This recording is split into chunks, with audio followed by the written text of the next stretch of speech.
I've been waiting all week for some SFL action. On a big screen, I feel like I'm Ashley Jackson. Quarterback sneak, 4th and 3, man, what's happening? Touchdown, championships trying to stack up. I've been waiting all week for some SFL action. On a big screen, I feel like I'm Ashley Jackson. Quarterback sneak, 4th and 3, man, what's happening? Touchdown, championships trying to stack up. Rushing like a bullet into the end zone. Defense, hold up, no scoring in the red zone. Throw it up, pick 6, I feel like I'm Josh Rowe. Throwing dumbs over the shoulder, think I'm Jack Winmo. I need me back to back, trying to be like Vulture. Cause a storm, cause I'm mighty, it's in the culture. Esports TV, YouTube, Twitch, SFL live tuning, you don't wanna miss. I've been waiting all week for some SFL action. On a big screen, I feel like I'm Ashley Jackson. Quarterback sneak, 4th and 3, man, what's happening? Touchdown, championships trying to stack up. I've been waiting all week for some SFL action. On a big screen, I feel like I'm Ashley Jackson. Quarterback sneak, 4th and 3, man, what's happening? Touchdown, championships trying to stack up. Next level like my entertainment. NXT on the stream, 8 p.m. on the beat. Catch me on the cam like I'm SFL commence. Yeah, you only got one chance, you can never miss. For the glory, revolution, feel my fury. Cause I'm a legend out in Canton, and I'm playing with dragons. I'm the king of this legion. SFL action, tuning this season. Kickoff! Are you kidding me? All they're gonna need is Big pop, it's up in the air! Oh, there you go! Mexico City's gonna win! He's gonna go! Jason Power! Touchdown! I've been waiting all week for some SFL action. On a big screen, I feel like I'm Ashley Jackson. Quarterback sneak, 4th and 3, man, what's happening? Touchdown, championships trying to stack up. I've been waiting all week for some SFL action. On a big screen, I feel like I'm Ashley Jackson. Quarterback sneak, 4th and 3, man, what's happening? Touchdown, championships trying to stack up. And welcome to the SFL's pregame show here on Next Level Sports. I am Cameron Irvine, and incredibly happy to be here this Sunday evening for a great game. The Sioux Falls Sparrows and the Tulsa Desperados coming up next. That closes out the SFL's 19th regular season, along with Lone Star and Mexico City. And we've got a great couple of games to close things out. On the right side, you've got the playoff standings coming into today based off of yesterday's results. Baltimore beat D.C. 45-30. That officially put D.C. out of the running for the first round bye. Instead, Arizona jumped up into that spot temporarily, beating Las Vegas, who has now fallen off the graphic. We'll get to them in a moment. They won on Next Level Sports 23-17 yesterday. And Vancouver also slipped by Los Angeles in the nightcap SFL After Dark, 31-28 in overtime. So those were all the games relevant to the postseason. So that was the updated update graphic coming in as of yesterday. But we did just have some results come in from some games earlier today. And here is where the SFL stands with 2 games left in the regular season.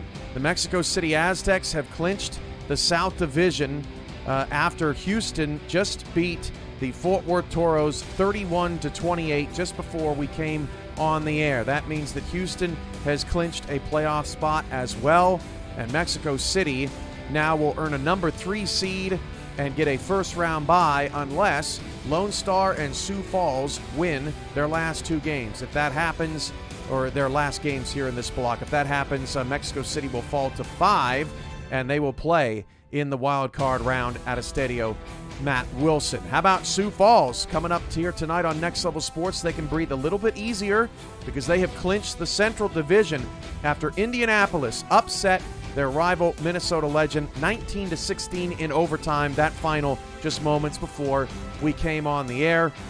Indianapolis, just their 3rd win of the season, but those two are bitter rivals. Minnesota won the first game 27-22 in a battle of expansion teams earlier this season. Minnesota is still the first expansion team since season 11 to win, to get into the postseason in their inaugural campaign.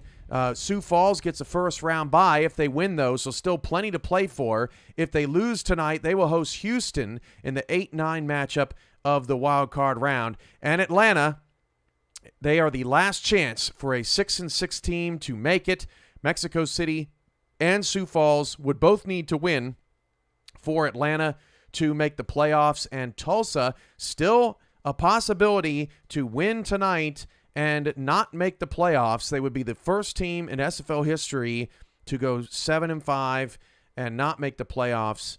That is with a winning record. So that's what it looks like. If you want to look at the bottom here of the standings, you've got Canton, who's been officially eliminated, Las Vegas, who's been officially eliminated, and it's down to Atlanta, Tulsa, Lone Star, essentially fighting for that final spot. Minnesota's in, Sioux Falls is in, Fort Worth is in, Houston is in after their big victory over the Fort Worth Toros. They were actually down 21-7 in that game, and Mike St. Green went out with a spinal injury in the third quarter, and Houston scored touchdowns on 3 straight possessions. It was an incredibly gritty effort from the Headhunters in that second half. But Sioux Falls is at Tulsa tonight. They have not won in this building, whether it be Greenwood District Stadium or now Lucy Red Stadium, since July 14th, 2018.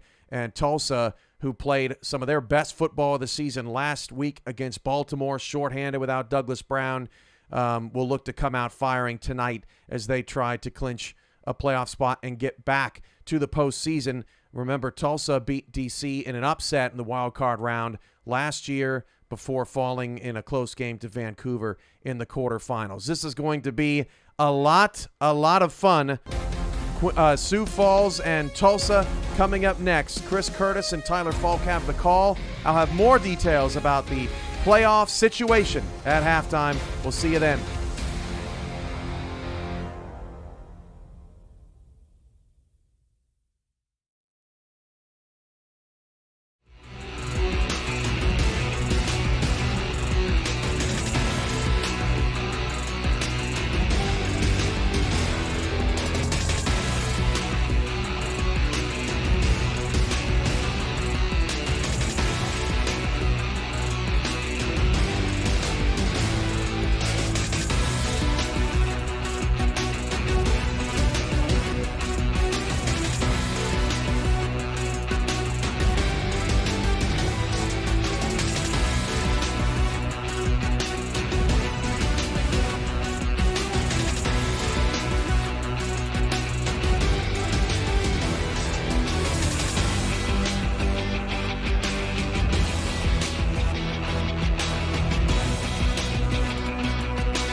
Next Level Sports welcomes you to the following presentation of the Simulation Football League.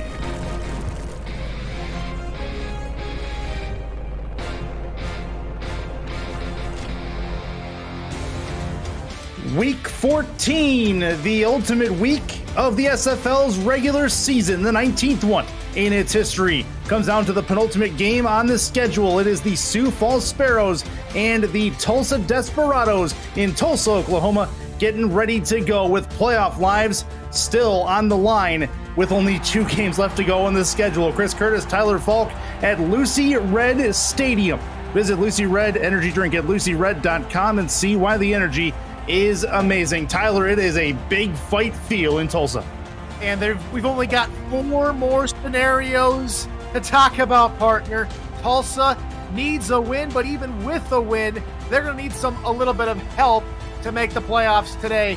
And as far as Sioux Falls goes, they don't have to worry about what happened in Indianapolis, because Indianapolis, what a game over there between the Legend and the Ramblers. Indianapolis takes the win in overtime. That makes Sioux Falls the Central Division champions. Yep. Sioux Falls can still help out one other team, and that would be Atlanta. A Sioux Falls win here and a Mexico City win would see Atlanta sneak into the playoffs. But let's not get it twisted. Sioux Falls has things to play for as well. They have a bye on the line getting into the next round of the playoffs. Otherwise, they have a game hosting Houston in the first round if they lose to Tulsa this evening. We're about ready to go in Tulsa. The Desperados coming in at 6-5. The first time a team has a chance to lose a playoff berth at a 7-5 record. Should they win, they need another domino to fall tonight as Mexico City and Lone Star play a little bit later. But we're ready for football. Hopefully you are as well. Thanks for spending a portion of your evening with us here on Next Level Sports. We're ready to go. It is going to be AJ Levy back deep for the return. Book Beisel with the ball in the tee, hand in the air, and we are underway in Tulsa. Big fight atmosphere, no doubt. 5 yards deep into the end zone is AJ Levy. He'll spin a couple of times, get out to about the 20, and that is where the Sioux Falls Sparrows will start this drive. We were talking before the game, Tyler, about third downs. They are paramount for both of these teams, both on offense and defense. Tulsa offense is ranked number 10th in third down conversions on offense, and they got some trouble with Sioux Falls on defense, as Sioux Falls is top 10 in terms of third down against. And on the other side of the football, the offenses, we'll see what happens. And this is going to be a throw on first down over the middle. That is a nice looking toss. A first down on the first throw of the game from Tyree, and a good looking opportunity for them to get their first down of the ball game. And back to third downs rather quickly is on the other side of the football, both teams rank in the bottom 12 in terms of conversions and third downs allowed. For Tulsa's defense, not one of the best. Sioux Falls' offense, not one of the best. But anything can happen, and with playoff on the line, so much can happen. And that's going to be a left-handed left side throw that's caught. Not much to that one, but it is a good-looking play for A.J. Warren. First catch of the ball game, has a second down and short for Sioux Falls. And these quick hitters that Sioux Falls have hit on the back-to-back plays, last one to Warren. I'm liking what I'm seeing out of Sioux Falls. Tulsa playing a lot more conservative than I think they would imagine they would have, as now it's open playbook here for Sioux Falls, I formation. I formation indeed. Marcus Duncan, who had one carry last week in the win against DC, has a play to the outside in the flat, but it looks like Tulsa's defense was all over it. And this is where the third downs come into big time play. Third and short here with a chance for the Desperados to get off the field. Like the pursuit by Cameron Shaw, getting the initial hit and allowing David Ware to come behind him and finish off tailback Duncan. Big third down, as you mentioned. Power. I like this formation out of Sioux Falls. Kay Marion, bottom of your screen, looking for possibly a play to go to her. It'll be a power eye. Handoff. Duncan gets taken down before the first down marker. It is fourth down, and Sioux Falls will punt. Now, something we don't often see from Sioux Falls, or didn't used to see a whole lot of, is Sioux Falls having trouble on the ground game. The Tulsa defense got in the backfield in a hurry, and they forced Sioux Falls off the field. Big stop on third down, trying to keep this momentum, keep this crowd hot is Tulsa. As this ball's up in the air, Gabriel Manning, the electric return man for Tulsa, has the ball in his hands. He'll bring it up to about the 23 to give him the 24. And that's where Tulsa will start this drive. Let's flip the script here and talk a little bit about JQ. 37 attempts, 24 completions a week ago. And that was the loss against Baltimore, but they played very, very good football. Douglas Brown, the main flank, he actually ended up being injured in that game. Only one carry for him in that game before he went out. Yet Tulsa still gave it their all against a really tough Baltimore team. And the gun is JQ on first down. Gabriel Manning, top of your screen. Over the middle, caught, and it looks like short of that first down marker. Second in inches coming up. Very close, though, and that will get the big Jim Copeland Jr. tight end involved. Ran the slant pattern as Sioux Falls backed off. on coverage and allowed Copeland to slot in underneath for the nice hookup from his quarterback Q. Looking for another opportunity to get Douglas Brown maybe involved. They'll go to him here to the outside. Has the run, the first down, not much more to it than that, to the 41-yard line, and they move the sticks for the first time on this drive. The offensive line got a good push partner, allowing Brown to get through the open hole on the near side of the field and get the first down. Talked about Gabriel Manning already. He's going to be typically at the top of your screen going left to right. At the bottom of your screen typically is DJ Hume, Corey Jones in there as well. They have a stacked wide receiver core, does Tulsa, on this roster. This will be a handoff to Brown. Cuts it to the outside and gets taken down as they get to him on the run blitz. That is a 2nd and 11 coming up. Now that was initially a run up the middle, and seeing that, Douglas Brown tried to bounce to the outside, but Nick Fargo, one of the perennial players here in the SFL and one of the studs for this Sioux Falls defense, reads it well and gets to Brown. Strong eye look. Headed off to the right. A free play coming. Sidearm throw, and that is going to be incomplete. It looked like a good throw, more velocity than I think the receiver was expecting. It'll hit the turf, but they'll get 5 yards anyway. So that's exactly what Tulsa wanted. They'll take a little bit of a shot, and if they don't get it, no big deal. As Kelly, the guilty party on the defensive side of the ball. Back to that play, though, with Kelly jumping offside. They try to hit the fullback, Justin Williams. And that's what you get out of your fullback sometimes, is they're either that receiving back or the blocking back. And Williams is more the blocking back. And that's how we saw him, just a little nervous in with all those defenders around him and unable to haul in the catch. It does happen on occasion. Bottom of your screen is Gabriel Manning. Power eye look. 4-4 look, actually, from the Sparrows. Handoff, Brown, left side. He's going to have some room to go. Tries to break a tackle, and he gets taken down by the shoulder pads, it looked like, at the 43. And that it will get them across midfield. 1st down and 10 for Tulsa. And when Sioux Falls went into the 4-4, they were heavily expecting a run up the gut. And so when Tulsa went outside, they had a lot more blockers on that top side of the field, enough to help Douglas Brown get down the field. Nice run, good design from Tulsa, and good awareness to recognize what the Sioux Falls defense was trying to throw at them. Already closing in on 4 minutes gone in this first quarter. Neither team has anything on the board as of yet, but a good-looking drive so far from the Desperados. A run up the middle. 2 yards on tap for Douglas Brown. Gets him forward, 2nd and 8. That's what you get out of Sioux Falls defenses. They are the number 3 rushing defense in the league for good reason. They love to plug up the holes in the middle of the field. If I'm not mistaken, and I have my numbers right, a Lone Star win, regardless of this result, would knock Tulsa out of the playoffs. So we're watching that scoreboard in the top left side of your screen. Mexico City and Lone Star getting going in just a moment. That's going to be tipped and intercepted. Sioux Falls secondary makes the play. 1st and 10 as the Sparrows get the ball back, and they have decent field position. It hit the hands of 2 different Tulsa receivers, and all of a sudden Jay Ringgold finds himself in the little popcorn machine and able to just say, oh, that football's mine. I'll take that for my offense. Nothing wrong with that as far as the secondary is concerned. JQ kicking himself, and now we have the Sparrows offense back out on to the field. See what they can do in a power eye look. K. Marion, top of your screen. Handoff, Duncan, left side, tries to break a tackle, but real good pursuit and dedication to the move to bring him down. That is going to be a middle range gain, 2nd and 5.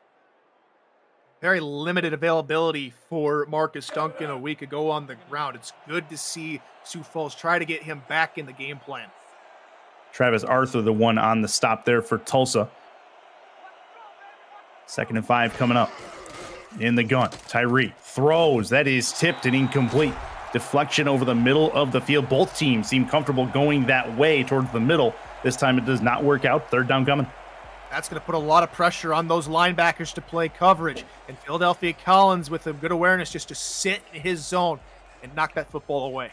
Knocked it out of his office there. That'll work. 3rd down. Big 3rd down for Tulsa. A chance to get off the field and negate the turnover. In the gun. Tyree backs it up, throws quickly. That is incomplete. Real nice pass deflect over the middle of the field. Set, knocks down, third down. A punt coming as Sioux Falls will get it away.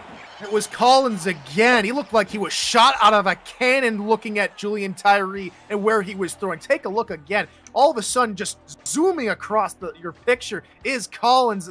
He looked like he was going to stay to the outside. And what heads-up football from Philadelphia. Collins, quick 3-and-out. Tulsa's defense helps out their offense. Yes, it does. And that puts Sioux Falls at an 0-for-2 lick in the third down offense category.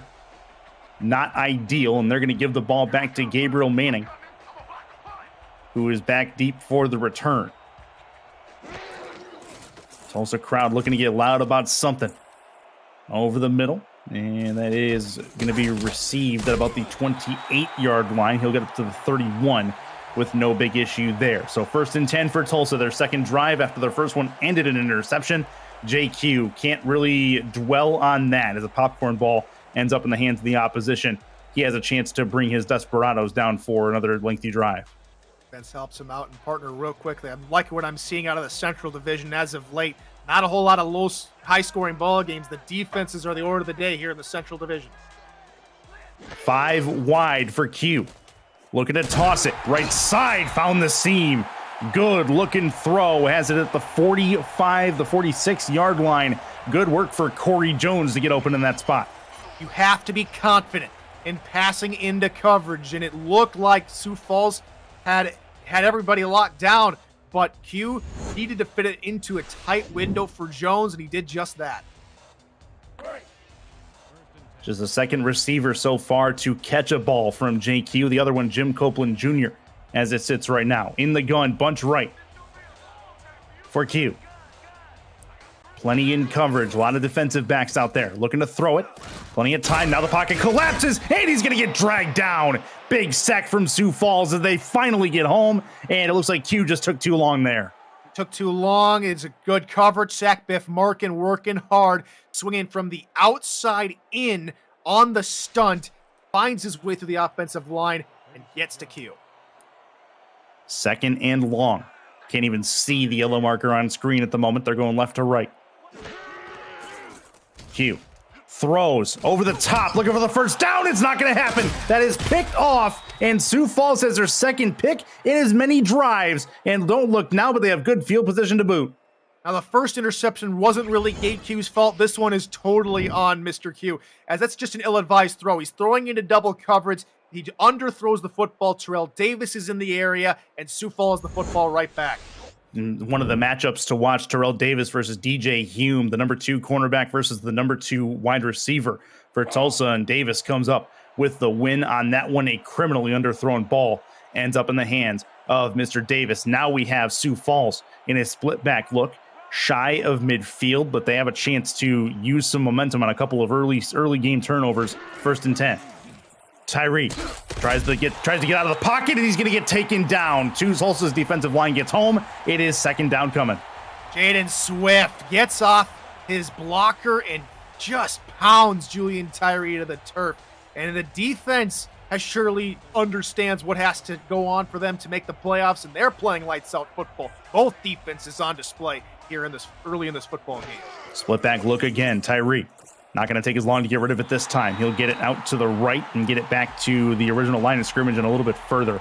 3rd and 9 coming. A.J. Warren on the grab. And so another big 3rd down for Sioux Falls, looking to try to get their first conversion of the ball game. Linebackers were sent on delayed blitz, which means there's less men out in coverage, and Tyree with some ice awareness to get it out to his dump-off route off to the top screen, which gives Sioux Falls a little bit easier 3rd down. 3 to the left, running back off to the left as well. Play action. Tyree, plenty of time, throws towards the first down marker, got a catch, and a 1st down indeed. Perfectly done. 3 catches. The only receiver besides K. Marion to catch a ball is A.J. Warren. He's got 3.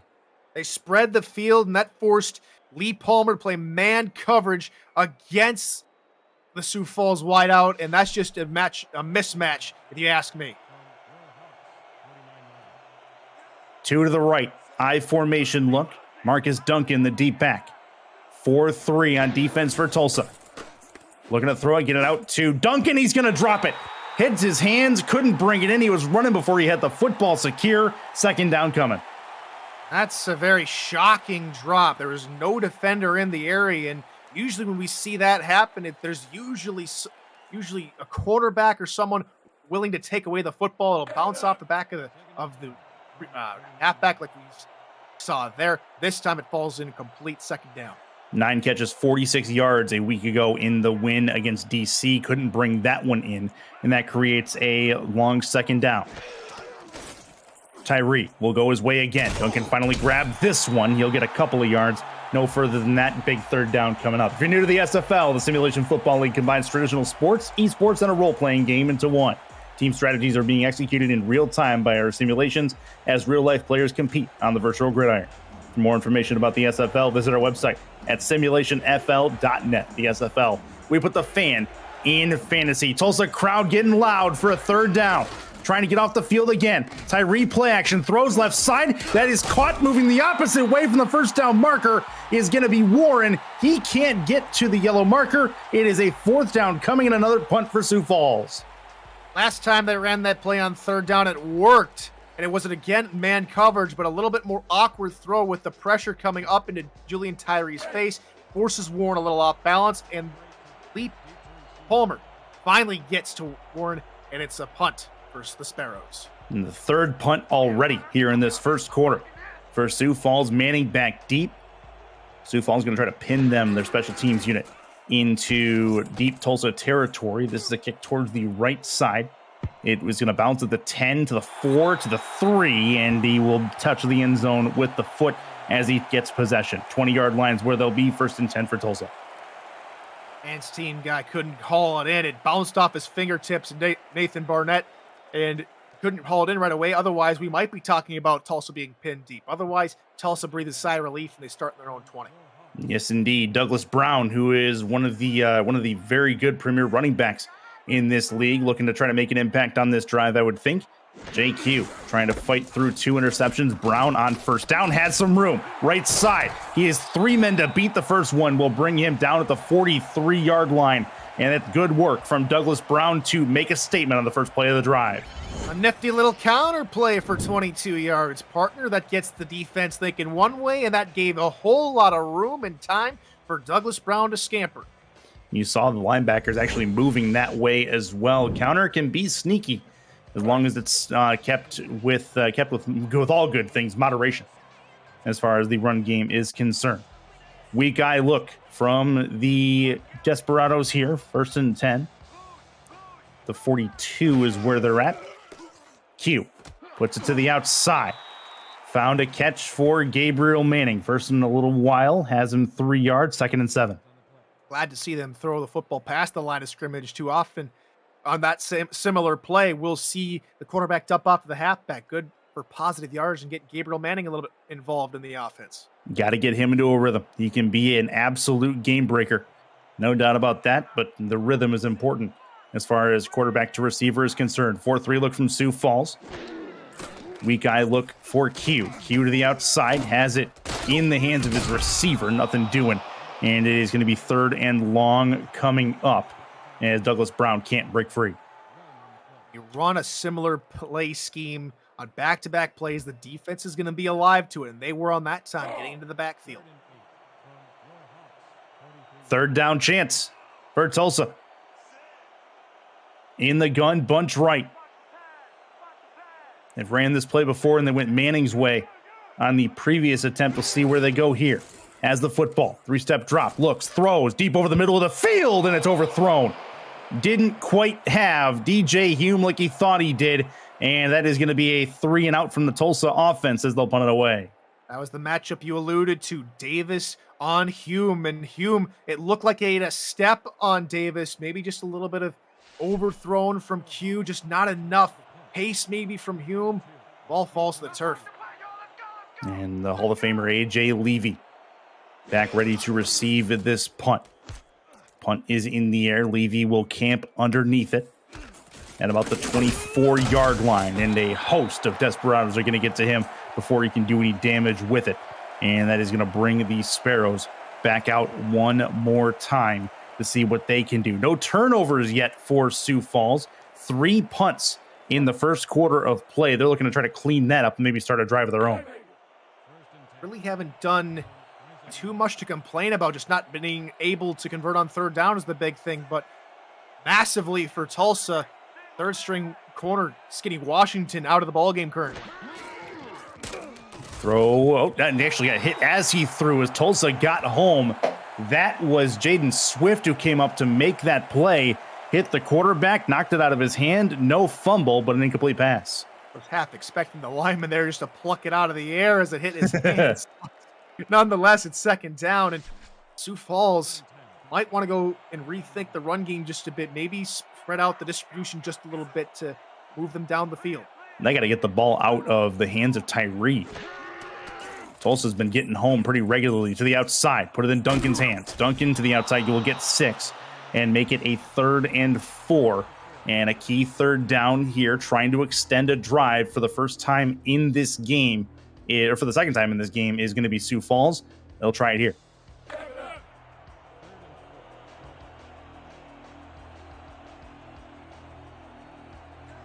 Opportunity abound. Looks like a near side formation. 4-3 look for Tulsa. Backs it up. 5-step. Over the top. Diving attempt is not going to matter. That is a deflection on the side of Tulsa. Will knock it down, and it's a 4th down coming up. And Sioux Falls with their 4th punt of the first quarter. Eerily similar looking play to the one Tulsa ran, which ended up in Tulsa's drive being ended. Sioux Falls trying to look over the middle. Marco Swift, the excellent play on defense to see Sioux Falls' offense off on another drive. Quick 3 and out here for the Sparrows. The defense is absolutely showing out on both sides, still scoreless, as this ball will get to about the 30-yard line and a little bit past it to Gabriel Manning, who fair catches it there. 1st and 10 for Tulsa. JQ back out. They just had their first punt of the ball game, 2 turnovers before that. But again, that's just a testament to what the defenses have been able to do to the offenses so far in this football game. Tulsa's crowd is tense, no doubt about that. That other game that they're waiting on, we're scoreboard watching here in Tulsa as Mexico City and Lone Star get going very shortly, but that game has yet to start, and we'll keep you updated as we go through. Tight end flex to the right for JQ. To the outside and stepping out of bounds, not losing. Actually, they'll give him a loss of 1. Not ideal for Douglas Brown, but at least he didn't turn the ball over. 2nd and 11. Partner, as we close out this first quarter, this is already the 8th play combined between these two teams in the football game. We have seen 5 punts, 2 picks, not a whole lot of offense. Something has to change here in the football game if either side wants a win. Brown is the only back. Q over the middle. That is caught, actually left-hand side on the quick slant to Gabriel Manning. He will bring that down, and that gets us to the end of the first frame. It's scoreless in Tulsa at Lucy Red Stadium. It's the SFL on Next Level Sports presented by APM Music. Stay right there.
Back inside Lucy Red Stadium, Tulsa on the kind of key third down here, trying to extend this drive. Heavy set, offset eye look, trying to get it to Douglas Brown, and he's going to be short. Don't look now, but another offensive drive gets taken down, and it is a 4th down punt coming from Tulsa one more time. Derek Williams, who gets into the backfield and slows up Douglas Brown. It is a hard-hitting, nitty-gritty affair with Tulsa's playoff hopes on the line. Oh, nearly blocked as well. Special teams doesn't quite get there. AJ Levy will have a little bit of room to go, spins, and gets taken down at the 27-yard line. The SFL Network is coming to the ESTV Plus app. 24/7 SFL programming will include content created by the community, the SFL's greatest games from the archives, exclusive network content, and live SFL regular season games. Download the ESTV Plus app on your Android or iPhone or on your TV through Roku, Amazon Fire, Vizio, and more. The SFL Network, where SFL creators come together. Another drive for Sioux Falls. They punted the ball 4 times in the first quarter and would like to get something going on offense. That's a throw to the outside, caught for a quick 2-yard. They'll give him 3-yard gain. And Skinny Washington, you said it, the third string corner, luckily to return as K. Marion makes the catch.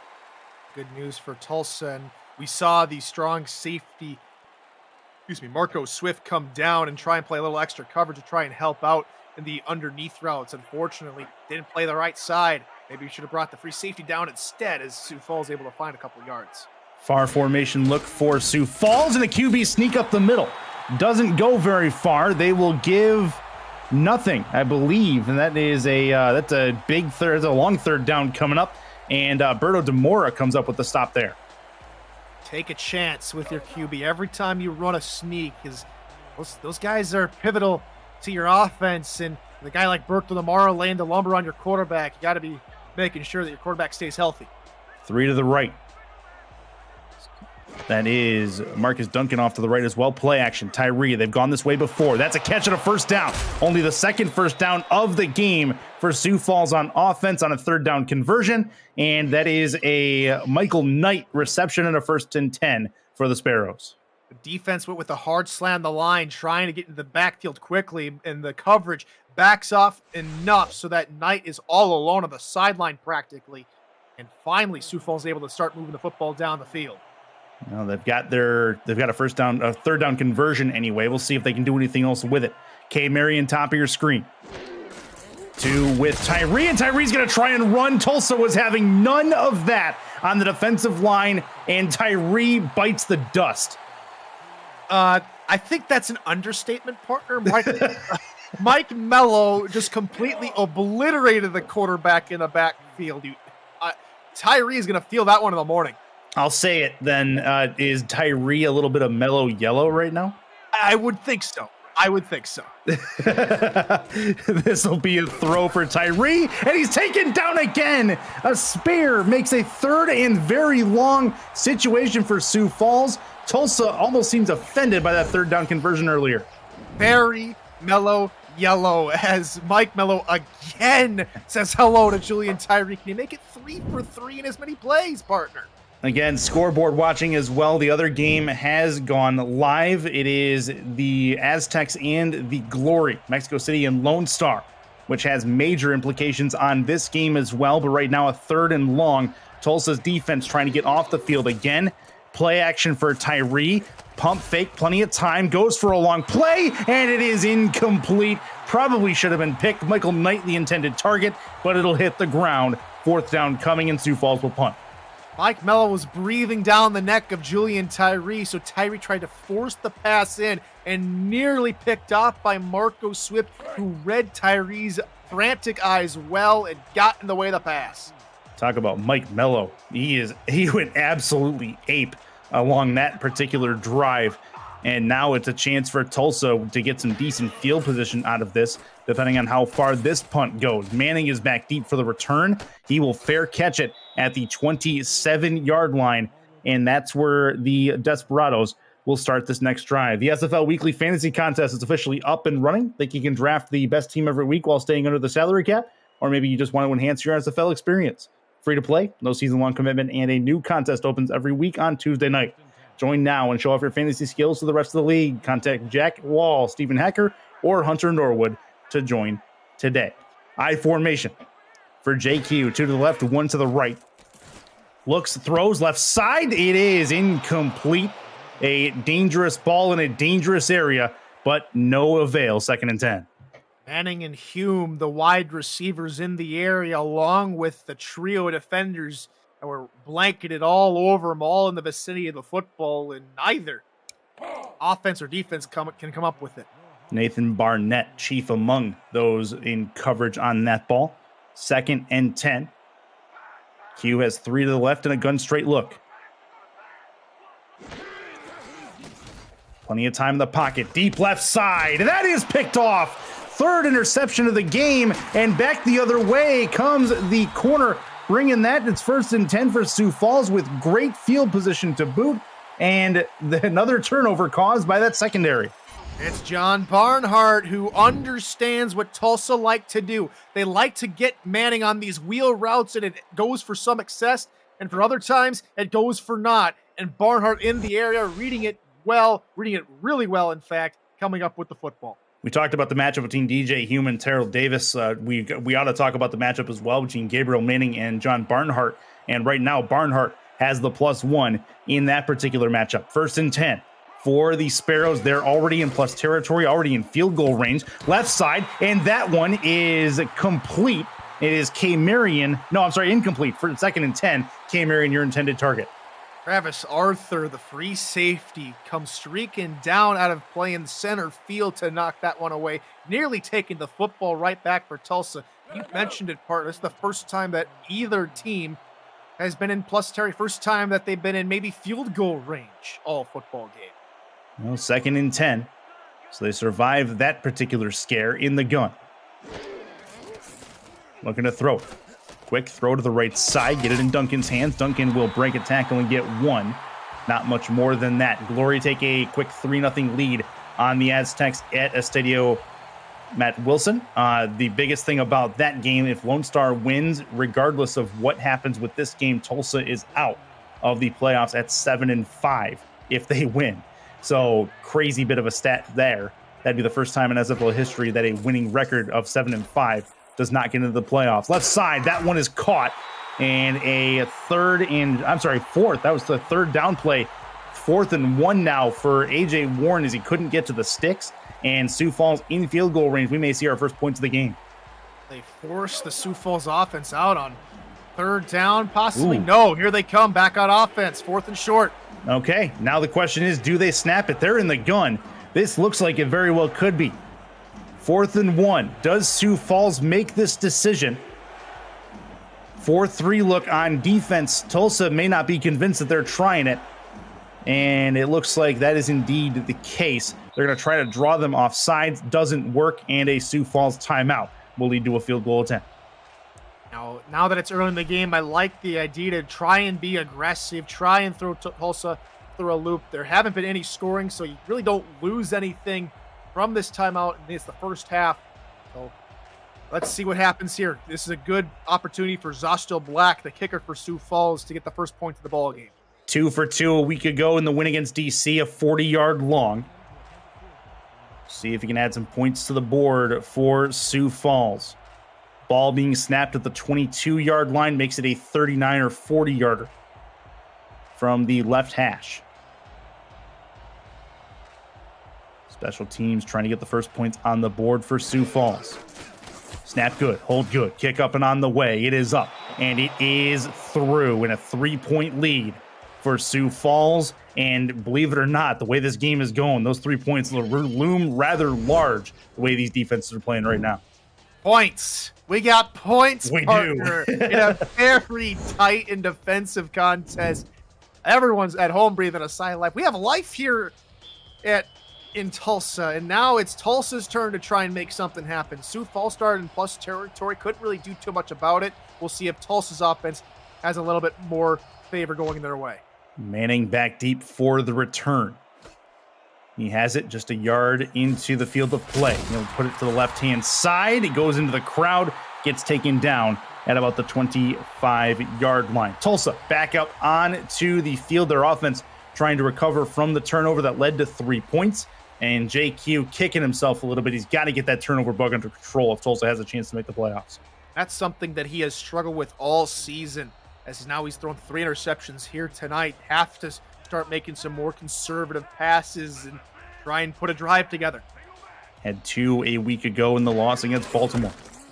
Douglas Brown through the middle. A spin gets him to the second level at least, and he'll have himself a 6-yard gain. 2nd and 4 to the 30-yard line. Little runs like that will make it easier. Instead of having to try and force one deep down the field, get Brown involved. What can Brown do for you? He can pick up 5-6 yards each play he's on the ground. He's done that before. Looking to do it again here. Split backs. Look for JQ. Bottom of your screen, Gabriel Manning. DJ Hume, top of your screen. In the gun. Looks to throw. Caught, and a first down. Just shy of the 40-yard line. They at least move the chains. That's ideal. Get them moving in the right direction. 1st and 10, DJ Hume. Only the 3rd first down of the ball game for Tulsa, and with that last run, it put Sioux Falls defense on their heels just a little bit, making them have to think, all right, out 2nd and short, got to cover both the pass and the run. Tulsa able to find a hole in the zone. Looking at an offset I formation here, 4-4 look. They're expecting run on defense as Sioux Falls, and they're going to get a run. Chance for Douglas Brown. Has a broken tackle, and he'll get 5 along the right side to the 45-yard line. 2nd and medium coming up for Tulsa. That run took a little bit longer to develop than Tulsa would have liked. It's 5 yards all the same, but it gave enough time for A.J. Levy to come up from the safety spot to take down Brown. Already over halfway through this second quarter in a very quick moving game. Single right look. Tight end off to the right as well. Brown again cuts it to the outside, and he's going to get laid out. A clothesline after a 2-yard gain, but Douglas Brown paid the price. It is 3rd down and short coming. Nathan Barnett says it's clobbering time, fella. Clothesline, forearm shiver. I would not want to be on the other end of that hit. No, that one looked like it was a little bit painful. Power eye look. On a 3rd down play, Brown to the right, trying to get the first down. He will. Spin move puts him past the mark to gain, and he will get across midfield as well. 1st and 10 for the Desperados. They've got a bit of a drive going here. Now what I'm seeing between the two offenses is Tulsa's has been getting a much better push on the line of scrimmage from their O-line compared to Sioux Falls' offensive line. And that has worked for their running game, as they are clearly dominating that category in rush yards. Q throws right side, caught, trying to step out or step back into the field of play, but not able to keep his footing. And that is DJ Hume with a catch, 2nd and 5. That's one of the few times today we'll see Hume fighting against zone coverage rather than being manned up by Terrell Davis, and that gives him plenty of time to haul in the football. And now Tulsa, as we said at the beginning of the drive, had to put a drive together, and so far they're doing just that. Handoff, Brown has some room and blockage, and another big hit at the 30-yard line. Safety came up and laid the wood, but it's a 1st down. Tulsa's in field goal range. It's the offensive line again, creating a big hole for Brown to run through. Just look at that. Nice big hole. Brown does have to do a little bit of work to sneak through it, but it's all good the same. He gets a little bit of help from Jeffrey Calais from his right guard, to get down the field and provide the extra block and help Tulsa continue to move the football down the field. This is an excellent drive for the Desperados. 5 wide for JQ, looking to possibly take a shot here. They can afford it as they're in field goal range for Buck Beisel. Over the middle, caught, 1st down and more, down to the 15-yard line, and they're in the red zone for the first time today. The Sioux Falls defense left the middle of the field completely wide open. We'll take a look at it again, hopefully from behind the quarterback. Just man on man, and the route run by Sanzo Robinson, the former tailback, able to get into the open space for Q to find him. 1st and 10 look. They can get a 1st down still at the 5. Offset I, Brown trying to find a hole, and he's going to get taken down after a couple of yards. no more than that. The SFL produces over 400 live events each year, but don't miss community content creators and their creations. Tuesday, October 11th, join Dave Axis and the Axis Live crew as the show returns for a special Season 19 playoff preview show. To check out archived versions of community shows, visit simulationfl.net and click the logo of your favorite form of SFL entertainment on our homepage. Power eye look. On a second down, Tulsa trying to get into the end zone. Q to the outside, puts it in Brown's hands. He'll try to spin through a tackle, and it goes basically nowhere on that attempt. Third down coming, and Sioux Falls a chance to at least limit it to 3. Vic Fargo and the rest of the Sioux Falls defense clamping down here in the red zone, but I think Tulsa have been a little bit more conservative now that they've gotten here, trying not to give the football away. Now on third down, they might try and do something aggressive. Maybe take a shot. Nope, inside catch on a stick. Fourth down coming as they're short of the first down marker, and a chance for Brooke Beisel to put points on the board. And that'll get us to the 2-minute warning as well. So that attempt will come after the break. It is a 3-0 game in Tulsa. Stay with us. The SFL presented by APM Music on Next Level Sports. Stay there.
Chris Curtis, Tyler Falk with you at Lucy Red Stadium, and Brooke Beisel looking to try to tie this game up for Tulsa.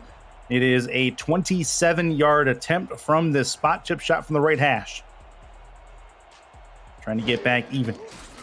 Snap good, hold good, kick up and on the way. She's up and she's good. So good stuff there from Tulsa being able to make that drive happen. They answer Sioux Falls' turnover drive with a lengthy drive of their own. It's a 3-all game. Partner, it feels like this game is like two heavyweight fighters going after one another, still trying to feel each other out and look for an opening, but credit these defenses, they're not giving an inch. You're right. AJ Levy back deep for the return. Up and gone it is. Levy will have it just inside the end zone and will bring it out. The 10 to 15, the 20 through the middle and gets into about the 24-yard line. They'll give the 23, no further than that. And Julian Tyree back out onto the field. So a 3-3 game, and quite appropriate, I would say, the way these two defenses are playing. It is hard hitting no matter what play it is. Everyone's laying wood as far as the ball carrier goes, and it shows on that scoreboard. 2 to the left, 1 to the right, far formation look from Sioux Falls on first down. Quick drop back, throw over the top. That one is caught midfield and a little bit further. Perfectly placed ball for Kay Marion, and it's a 1st and 10 look for the Sparrows. That's just a pretty pass from Julian Tyree. I maybe gave a little bit of a commentator's jinx from these defenses because we haven't seen that till this point of the football game. Tyree takes a shot, and it's a beautiful pass, and they're already cross midfield. Longest completion of the game, really, for either side so far. This will be an under center play for Tyree. Play action. We've seen this before. He's in trouble here. Tyree will throw it right side, and it is incomplete. Not gonna happen. Not in his house. 2nd and 10. That's Skinny Washington returning from the sideline after injury and nearly came back with an opening salvo of a pick. But good way to get back in the football game with a nice deflection. 2nd down. Sioux Falls coming up with a 2nd and long play. Trying to find some good work after the long pass was completed. Tyree throws to the outside, put it in Duncan's hands, tries to find a lane. Not going to happen, as it will be a timeout called by Sioux Falls inside of the 2-minute warning, of course, and not a lot of gain on that play. Well, this time they try and get the tight end Miles Portis involved. One of the few times we'll see Sioux Falls target a tight end in this football game. No contracted tight ends on their roster. Talking about Sioux Falls. 3 to the left, 1 to the right. 3rd down and long. Tyree, play action.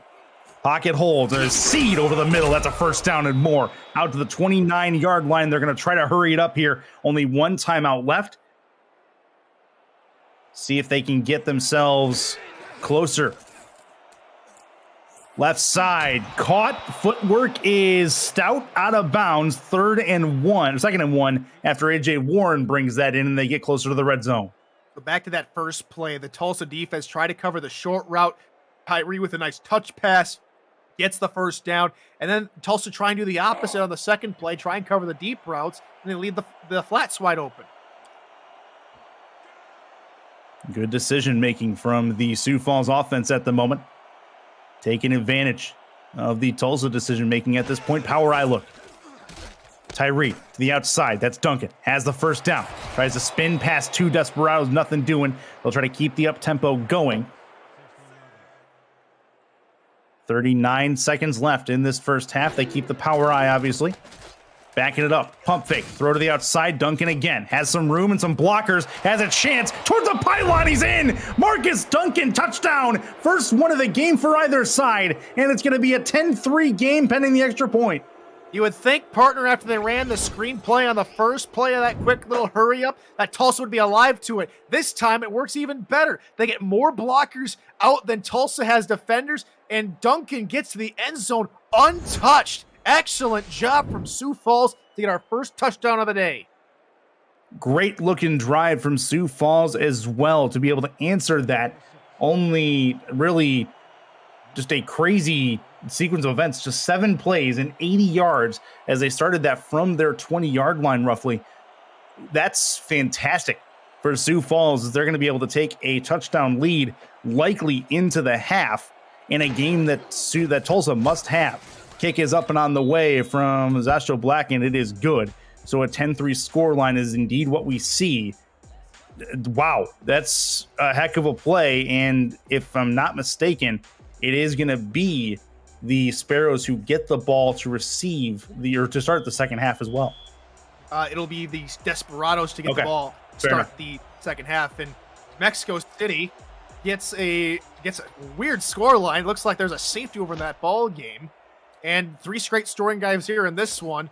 Tulsa still have work to do if they want to be part of the playoffs. And Gabriel Manning has a chance to the outside, but he won't go very far and gets it to the 25-yard line. Speaking of that safety, I'm sure we'll see it. Game update out to SFL HQ in Cameron Irvine.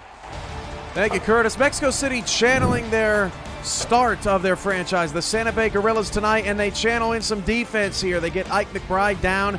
That game low scoring as well. The final game of the regular season, 3-2. Back to Curtis and Tyler in Tulsa.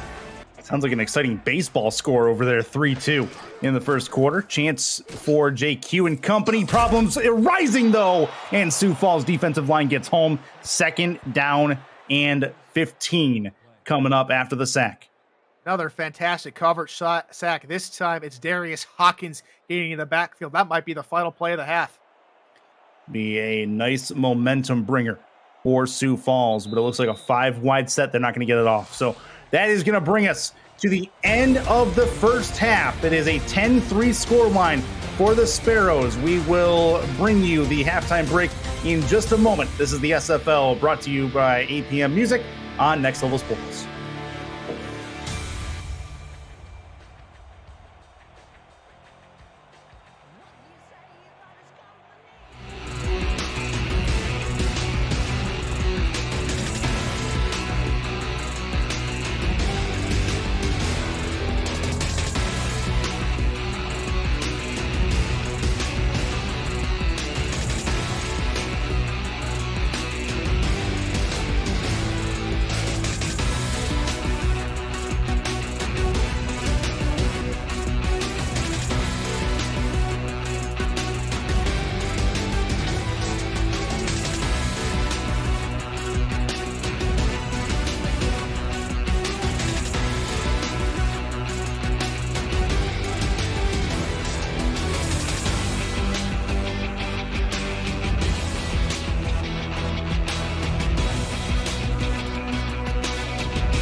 And welcome back to the APM Music Halftime Report, SFL Studios. I'm Cameron Irvine, keeping tabs, as always, of all the action going on in the SFL today, all days, all sorts of stuff that we are tracking here tonight. As Mexico City has now taken a 5-3 lead over the Lone Star Glory in honor of the baseball playoffs, right? A feverish game going on there between two excellent football teams. Right now in Tulsa, it is 10-3. Sioux Falls leads the Desperados at the half. So currently we've got Mexico City winning at home and Sioux Falls winning on the road in two pivotal, critical games. And we talked about some of the headlines going on around the league in pregame. Let's see some more of those headlines.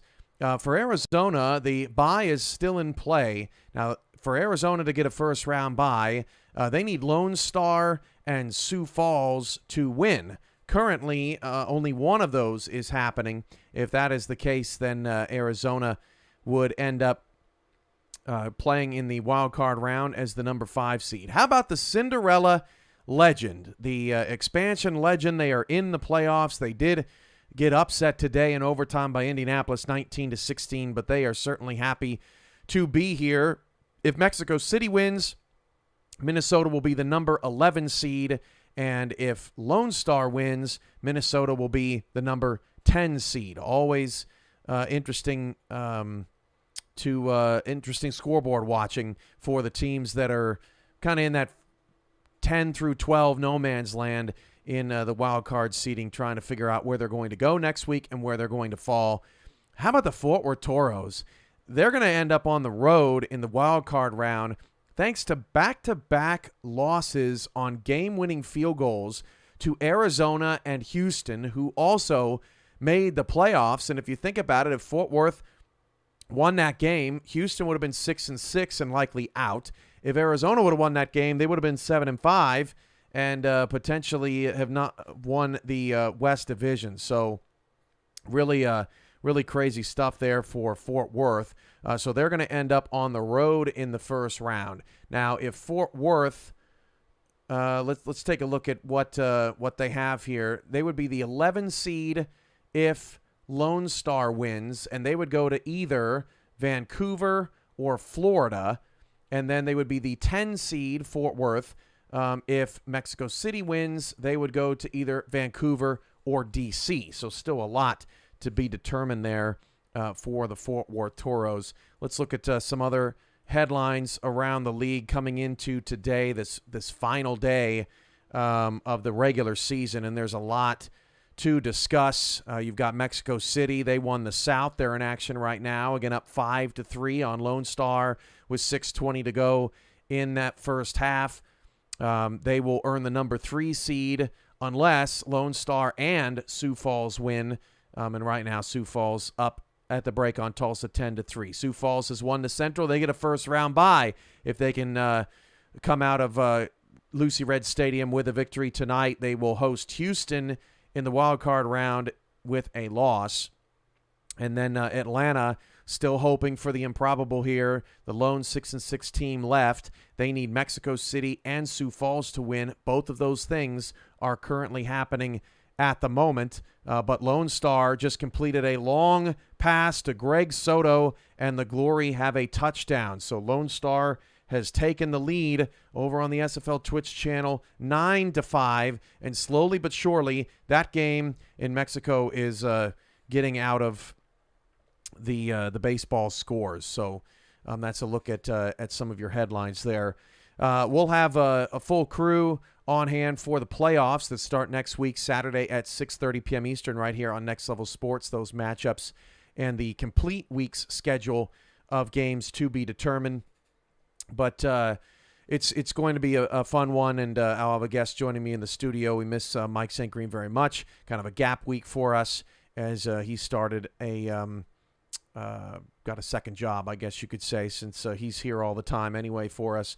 But I want to give some thanks here on the last game of the regular season before things get serious for the playoffs to everyone that helped make Season 19 possible. Of course, I'm not going to be able to get to all the names. For those that don't know, all 168 broadcasts are produced right here from the SFL studios, and it's a lot of fun, but a lot of work and a lot of great people that make this happen. Deputy Commissioner Andrew Rastelli, first and foremost, helping to keep things moving. The minor league starts on Friday, and that's going to be great. Director of Broadcasting Mike Daggs, Assistant Director of Broadcasting Chris Curtis, who's on the call tonight of this Sioux Falls-Tulsa game. Thank you all for your leadership. Stephen Hacker, Director of Game Day Operations. Rochelle Colston, his assistant. Mark Lopez, Head of Statistics, helping us out and doing a great job. Ashley Jackson, the new appointed Director of Compliance. We thank her for all the work she's already done and the work that she will continue to do as we head into our 20th anniversary season. We have 40-plus broadcasters here in the SFL. We have a ton of people that do live statistics and help our broadcasters sound as good as possible. And so much goes into the Simulation Football League. We have been on Next Level Sports now for a little over 3 years, and have enjoyed our time here through the roller coaster of television. And we're certainly looking forward to our 20th anniversary season, and a lot of excitement to come with that. Sioux Falls 10 and Tulsa 3 right now. The Sparrows have won the Central. They are trying to get a bye. They're in pretty good shape thanks to that Marcus Duncan touchdown. Lone Star's up on Mexico City 10-5. If all that happens, Tulsa's playoff chance is not looking good, but these are two very close games, and anything can change on a dime here in the SFL. And so we're looking forward to the second half. Maybe we'll get some more touchdowns in Lone Star and Mexico City, and we can give you more updates, live look-ins rather than just safeties. We'll see how that game plays out in the second half. And we send it back to Chris Curtis and Tyler Falk for the third quarter at Lucy Red Stadium. Tulsa 3, Sioux Falls 10. This has been the APM Music Halftime Report, and we'll be back to wrap things up in postgame.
Welcome back into Lucy Red Stadium. Visit Lucy Red Energy Drink at lucyred.com and see why the energy is amazing. It is a close-knit fight between the Sioux Falls Sparrows, who are kicking off to Tulsa to start up this second half. They hold a 10-3 lead, and their well-playing defense is back out onto the field to start the second half. It's Gabriel Manning just inside the end zone who brings it out, and we start our second half with a run back to the 24-yard line. And partner Tyler Falk over there in the broadcast booth with me. It is now time for Tulsa to step up with their playoff lives clearly on the line. And I think what Tulsa has to do is get the football back in the arms of Douglas Brown. He had a phenomenal first half, all things considering, getting close to 75 yards on the ground. And I'm kind of surprised for them to go this aggressive here on the first play of scrimmage. And they're going to go with 4 wide. That's a gun straight look. JQ, no, is nearly intercepted. Jumping the route was the corner. DJ Hume does get it on the back end of that. It's a 6-yard reception for 2nd and 4. Now that looked like a hashtag all slants play, but Hume fooling everybody going with the quick out route, and Q with a nice little bit of extra touch on the ball to get it past the diving defender to get it into Hume. Great, good pitch, good catch. And after a very surprising first play where they spread the field and did that, now let's see if they go back to the run. Nickel look on defense. It'll be a throw again over the middle. Caught, first down and 1 more. 1st and 10, just past the 39 to the 40, looks like. And Hume one more time, 2 catches and 2 throws for Tulsa for DJ Hume. That's on these 5-yard routes. Last one was a 5-yard out. This one a 5-yard hitch. Trying to soften up the underbelly of the Sioux Falls defense. Gabriel Manning, DJ Hume on one side of the ball. Corey Jones in the bottom of your screen. Handoff, that is to Douglas Brown. He's going to have 8 yards they'll give him and make it 2nd and 2 as they creep closer to midfield. Great play, and that only helps if you get your offensive line, which I've talked about all night long, to get a good jump and create the hole, which they did. Fullback Justin Williams helps to spread the hole out just a little bit more, so it's an easy path for Douglas Brown to run through. Good offensive run scheme from this Tulsa offense, and coming from seasons past when Tulsa was more about the passing game, this is a welcome surprise. Weak eye look for Tulsa. Douglas Brown has a chance. Left side has some room to go. Trying to cut the edge. He's got the edge, but he's clobbered at the 35-yard line. But he does have it in plus territory for Tulsa. Another nice run for Douglas Brown. He's got some wheels on him, doesn't he, partner? Great burst of speed as he hits the edge, and that's an excellent block once again from the fullback Williams as he's able to spring Brown out. Good hit from A.J. Levy to bring him down. But look again, it's Gabriel Manning, who we usually running the out routes as well, also sealing the edge. Great run, great team effort from Tulsa. You talk about Gabriel Manning there. He actually took out 3 Sparrows on that one block to seal that edge. That was great work from the wide receiver standout. I formation look. JQ back looking to throw. Plenty of time in the pocket. Now it starts to collapse. He'll check it down to Brown. Has some running room. Gets him through a tackle and then out of bounds. He is to the 21-yard line is what they'll give him. Actually, they'll give him a little bit less than that. Either way, 1st and 10 for Tulsa. Now, I like the patience from Q here. The hot route, or the main route that Q is going to look for, is that corner route to Manning at the top of your screen. Sees that it's well covered, gets it checked down to Douglas Brown, and lets Douglas Brown go to work. And he is having an excellent start to the second half. And this is exactly what you called for, partner. They're trying to get Douglas Brown involved, get this drive going for Tulsa to get themselves on the board and maybe tie up this ball game. In the gun. This may be a chance for them to take a shot here.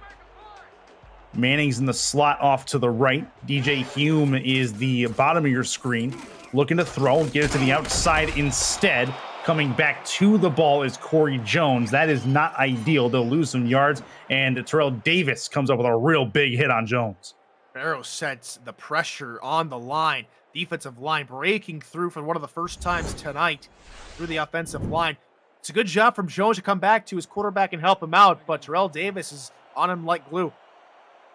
And there he is there again. He's one-on-one with Corey Jones. Looks like another man look on defense. 5 wide, looking to throw it over the middle. One-handed grab is going to get him at the 19-yard line, but it does set up a 3rd and long. DJ Hume with a nice one-handed athletic catch. Back-to-back plays where the wide receivers have helped out their quarterback in some difficult situations or some awkward throws, and the wide receivers showing some sure hands as they get into 3rd and medium. Seeing what they can do. Just less than 6 yards a catch right now for DJ Hume. Q looks, throws, end zone, tipped and incomplete. Dangerous ball for Gabriel Manning, but the secondary comes up big, and that is 4th down coming. Likely a field goal attempt on the horizon. Surprise Q tried to test John Barnhart, who's already been involved here tonight, taking away one of the 3 interceptions thrown by Q, but Tulsa breathing a sigh of relief and happy to tack on 3 points, which will get them closer to Sioux Falls. And the way it's looking over in Mexico City, that result stands and Tulsa comes up with a win. They're in the playoffs. Yeah, they need some help, obviously. Need the domino to fall. Brooke Beisel going up with a 35-yarder. It is up, and it is through. So that is going to get them, like you said, a little bit closer. But let's talk a little bit just for a moment about these receivers and cornerbacks. Tulsa receivers are losing the battle to the Sioux Falls cornerbacks right now. John Barhart and Terrell Davis, both of which have an interception in this game. And neither Gabriel Manning nor DJ Hume have had a very large impact yard-wise in this football game. No, not at all, and that's very surprising. That's just credit to the Sioux Falls defense limiting the big play ability from those two gentlemen, as Sioux Falls has an opportunity now to extend this lead once more. AJ Levy from about 2 yards into the field of play will bring it back out to about the 22, and they will start their drive from there. Julian Tyree's first drive of this second half. Multiple punts in the first quarter, had one also in the second quarter. So far, 18 for 26 with a $155 through the air, along with the touchdown to Marcus Duncan. Marcus Duncan's the deep back on this first down play. 3 to the right, 1 to the left for Tyree. Play action look, throws over the middle, caught, first down and one more as he'll get it out to about the 34-yard line. That is right where they want him. And 1st and 10 coming for the Sparrows. That's the fullback, Charlemagne Cornelius, who we see more of the flat routes for the fullback. This time lines up as a wide receiver, more like a extra tight end. And unlike Justin Williams, who's more the blocking fullback, see why Cornelius has become more the receiving back in recent weeks. Split backs, tight end, flex out to the left. Pump fake, throw, looking for the tight end, and it's picked off on the deflection, and a big turnover caused by the Tulsa secondary. And don't look now, but they have the ball in great field position at Skinny Washington. So the hit jars the ball free, and the man who went down with an injury in the first quarter gets back on the score sheet with an interception in the right place at the right time. It's Jay Ringgold who forces the ball out of the wide receiver's hands and into his hands of his cornerback. Now Tulsa with a real good opportunity. They could potentially take the lead with a touchdown here, and they've got fantastic field position to do it in. In the gun, JQ. Tulsa's crowd is on pins and needles right now, trying to find some things to cheer about. Over the middle, that's incomplete. Overthrow, looking for Corey Jones in the crossing pattern, nothing doing. It looked like he was just getting caught up with his defensive back in coverage, and the only reason why that play is allowed to stand and not being flagged for defensive pass interference is because the defender was looking for the ball and not trying to immediately harm the route of the receiver. Under center is JQ. Lone Star in Mexico City going back and forth right now. Through the middle, Douglas Brown into the second level, spins past one, has some room to go. Right side, 10-5 to the house. Douglas Brown gets a touchdown, and Tulsa takes the lead.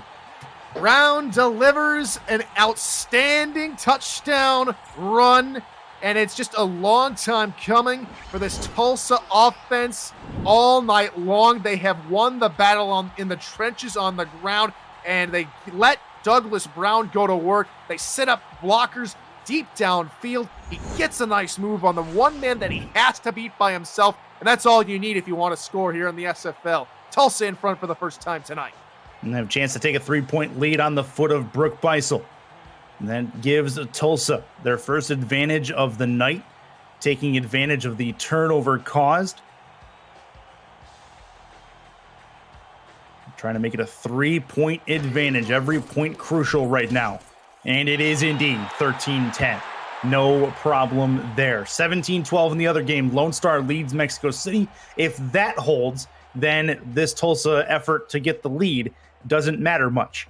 But there's a lot of game left over there. There's also a lot of game left over here. We are definitely doing some scoreboard watching as that game really affects the result of the playoff picture in this game. Balls on the tee, hands in the air. We're ready to go once more. As it is up and gone. AJ Levy back deep for the return. He'll have it just at the goal line. The 5-10 to the 15. He'll go straight up the middle to the 25-yard line. They'll give him the 24. And Julian Tyree back out. Short memory needed for him as Sioux Falls' partner is playing for something as well. They've got a bye on the line going into the playoffs. A win sees them take a first-round bye that'll see them pick up the number 4 seed, but that has to mean that they have to have a little bit more impetus here on offense. Can't be giving the ball away. Tulsa have scored on their first 2 possessions here in the second half. Sioux Falls need to get back on the bandwagon. Sioux Falls trying to take some momentum here. Problems coming, though, as the Desperados get home on defense to the 15-yard line. Berto Demora comes up with his second sack of the night. A beautiful play from Berto Demora getting through his blocker. Nice little move there on the outside to get home to Julian Tyree. The coverage on that one helping out a lot. Lucy Red Stadium full of energy right now. Pun absolutely intended. Bunch to the right for Tyree.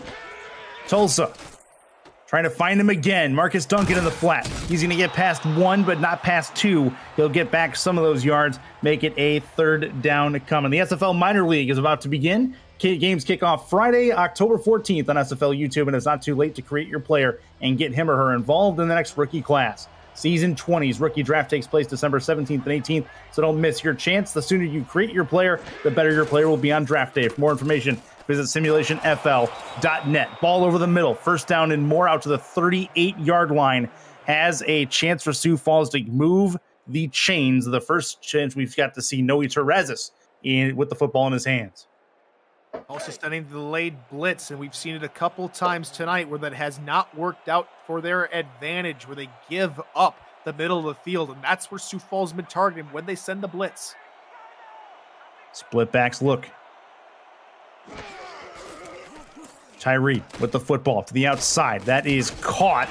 Nothing much doing there as they get it to the tight end, but that was really kind of rough as they end up with a second and long coming up. J.J. McGee having to take his lumps. Nate Heslop gets into the flat in a hurry to bring him down for the loss. Take a look there at Berto Demora. Already 1 sack on this drive. Would love to do it again here. Second and long. Tyree to the outside. Caught and splits the middle there to get it to a 3rd and 6 coming up. They'll find A.J. Warren for the first time in the second half. It's just emphasizing my point. When the linebackers are playing coverage over the middle, Sioux Falls has been having to go to the outside. They did in the last 2 plays. First time to the tight end McGee, this time over to Warren. Now we'll see what they cook up here on 3rd down. Tyree has been best when getting the ball out of his hands in less than the 2-second threshold. 1, 2, right there, over the middle, caught. First down and more out to the 40-yard line. When he holds onto the ball, he's in trouble. When he doesn't, he finds Noe Terrazas over the middle for a second catch on the drive. And again, the Desperados send the delayed linebacker blitz, and they probably should have stayed in coverage as Terrazas finds himself practically alone over the middle of the field to come up with the reception. 1st and 10. Sioux Falls really moving this. 2 to the left, 1 to the right. Throw over the top. It's picked off. An overthrow has Tulsa with the ball in their hands at the 34-yard line. Huge turnover, and Tyree is kicking himself right now. Tyree has to get rid of the football. He tried to go over the middle. The linebackers this time come back in coverage, and that helps out this defense as they come up with the big turnover, and they have the football back and momentum fully on their side. And we will see how that results here as we take a quick break from Lucy Red Stadium. It's the SFL, presented by APM Music on Next Level Sports. You stay right there.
Back at Lucy Red Stadium, Tulsa starts this drive off the interception, trying to extend the lead. Tipped and incomplete on first down.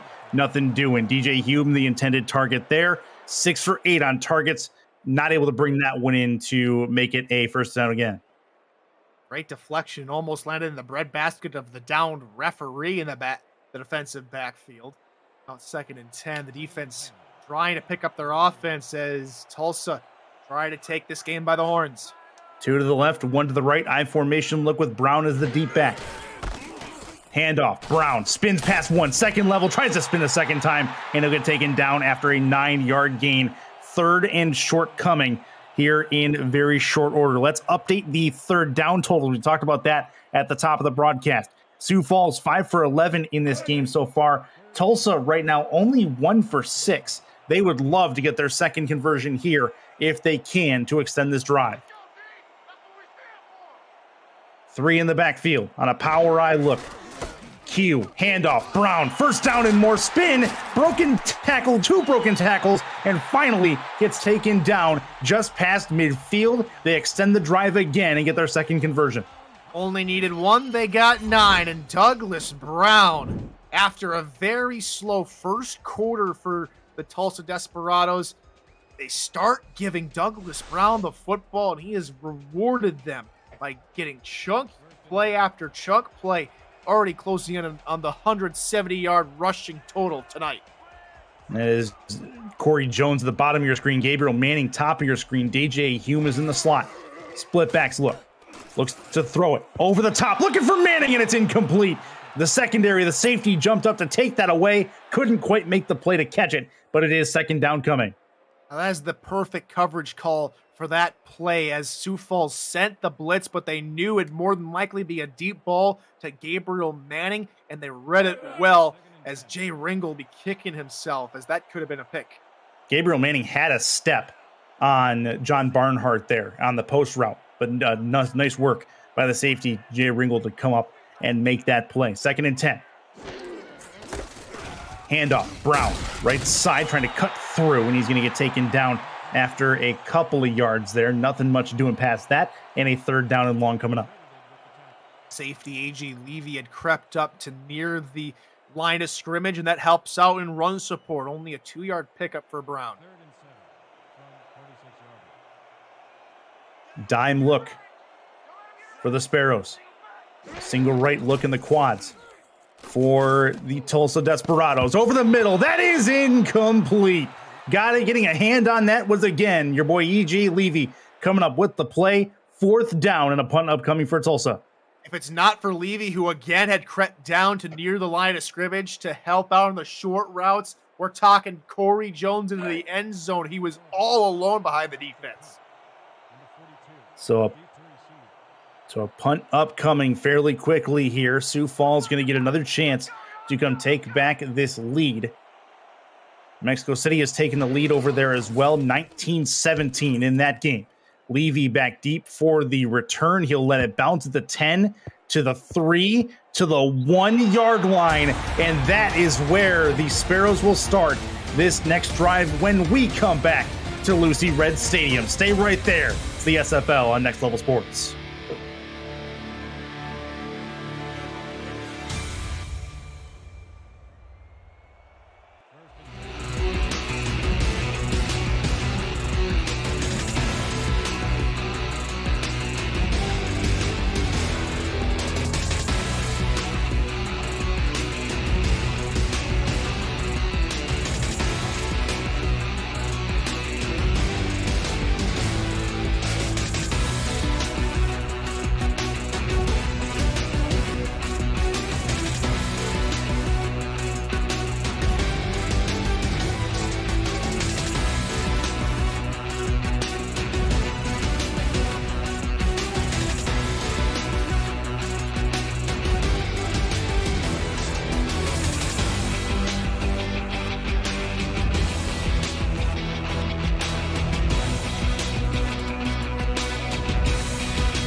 Back inside Lucy Red Stadium, Sioux Falls ready to go from their own 1 yard line. They are now down in this football game. Got to get it out of their own end zone. Get it to Marcus Duncan. He'll spin past one, but the Desperados are all over him at the 5 yard line.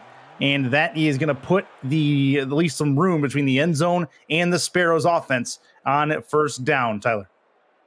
That's a crucial spin from Duncan, having to get around Nate Heslop. Otherwise, they're sitting still at the 1 yard line. Split backs again. Second and a medium. Tyree to the outside. That is caught. 2 Desperados in the area. Did not matter to A.J. Warren. He'll move the chains. That's a nice pitch and catch for Warren. Is Sioux Falls just have to be a little conservative, have to find the right man to go to, because you cannot make a mistake this deep in your own territory. First and 10. Split backs again. Bottom of your screen, K. Marion. Looks like Tulsa's going to send some extra heat. They send 4 instead to the outside. That one is a catch, not much more than that. And they'll find the tight end another time for that 2nd and 5. But the short to medium routes, Tulsa seems to be all over for the most part. Now might be the time for Sioux Falls to take a shot. Absolutely, and it seems like the right direction to go is the right side of the offensive formation rather than the left, as Heslop has been all over in those flats. So is Berto DeMora on the other side, to be honest, all over Tyree anyway. See how fast he gets the ball out of his hands. Looks to throw it. About that 2-second mark again. He will have a catch to the right side. 3rd and 1. Coming at about the 20-yard line. A.J. Warren again dominating that side of the field and getting those catches, taking what the defense gives him. The blitz comes up the middle, and instead Sioux Falls elects to go to the outside. They break the rhythm of going over the middle to try and combat the blitz. Now here on 3rd and short, anything is open for Sioux Falls. Uh-oh, here we go. This could be a throw for Tyree to the left-hand side. It is caught, but not enough on the gain. Actually, no, they'll say it's incomplete. Either way, that is a 4th down and a punt upcoming for Sioux Falls, one they can ill afford. I think that's Nate Heslop's office at that point. Last time we were on a call, partner, it was Damon Simeon or DR Sims, real estate over on that area of the field. This week, it's Nate Heslop for Tulsa's defense. It's his world. We're just living in it, right? That's exactly how it feels. This will be a punt upcoming. Gabriel Manning back deep for the return. He will be over the midfield line to the 41-yard line. He'll fair catch it and give Tulsa the ball with fantastic field position. So 1st and 10 for them. They have a chance again to push it to a 2-possession lead. And Sioux Falls defense, which has been playing remarkably well, needs another stop on defense to try to keep Tulsa at bay. JQ. Douglas Brown. That has been the dynamic duo. Douglas Brown been the better of the two so far in his effect on this football game. 3 to the left, 1 to the right, and Brown will get it on first down. To the left, has some room, spins, and gets taken down short of the first down marker, but a real good run on first down, and we'll get it to the end of the 3rd quarter. 13-10, Desperados on top of the Sparrows, and they're driving. We'll have the 4th quarter in just a moment. It's the SFL presented by APM Music on Next Level Sports. Stay right there.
Back inside Lucy Red Stadium, start of the fourth quarter, and it's a 3rd and 1 for Tulsa as they switch sides. Chance for them to extend this drive. Brown through the hole. He's going to be short. And actually, that was second down. Apologies. Either way, 3rd and 1 coming. Now a chance for Sioux Falls to get off the field on a big 3rd and 1. First time we've called James Kelly, but it sounds like we can head over to SFL headquarters real quick. Yes, Stadium Matt Wilson and SFL HQ. Cameron Irvine. Thank you, Curtis. Back and forth we go. Mexico City and Lone Star, and Phoenix Jones is off to the races and gone. 19-17. Tulsa converts the first down, and Lone Star just tried to throw for a touchdown, and it's incomplete. Wild action, final night of the regular season. Back to Curtis and Tyler in Tulsa. Final 2 games of the regular season. Thank you, Cam. It is indeed a Douglas Brown first down. Tulsa has done enough right now to this point to make the playoffs, but there's a lot of football left here. There's even more football left over there. Power eye look for Tulsa. Douglas Brown is the deep back. Gabriel Manning, top of your screen, looking to try to make something happen. Douglas Brown trying to find a hole. He will grind his way forward and get a couple, but nothing more than that. 2nd down and 8 coming up here as Sioux Falls tries to stand their ground. As we hit the final flame of regulation here, partner, what a final day of the regular season. All games currently are being decided by 3 points or less. Not a whole lot better that you could ask for. No, I absolutely agree. Weak eye formation look for Brown. He's going to get taken down. No gain on that. The 19th edition of the SFL playoffs begin next Saturday at 6:30 p.m. Eastern. Matchups and a complete list of network coverage for the postseason to be determined. Follow the SFL on Twitter at SimulationFL for up-to-date details when available. For a channel guide, more info about Next Level Sports, visit NLSE.com. Chance here for JQ to maybe make a play. Lots of defensive backs in. Thrown over the middle. That's caught Gabriel Manning. That is a post route, well run. 1st and 10 for the Desperados in field goal range. The Sparrows did an excellent job of bottling up the right side of the offensive formation on the all slant pattern as Q had to find Manning, who was the only wide receiver open. He just went through his progressions and found the right man. 13-10. Tulsa with a 3-point advantage, threatening to go up a little bit more. Power-eyed look. Gabriel Manning, top of your screen again in a 4-3 defense. That is going to be a run through the middle for Brown. Not a lot to it. And Lone Star has fired right back and taken the lead in Stadium Matt Wilson. And we will go to SFL HQ in a moment after this next play, seeing if Tulsa can get this first down and extend the drive a little bit further into the red zone. Tight end flex off to the right-hand side in a single left. Looking to throw it. Over the top. Tipped and intercepted. Back the other way. Sioux Falls makes the stop they need at the 18-yard line. And now that we have this, let's have Sioux Falls with an offensive possession and an update with Cameron Irvine when he's ready.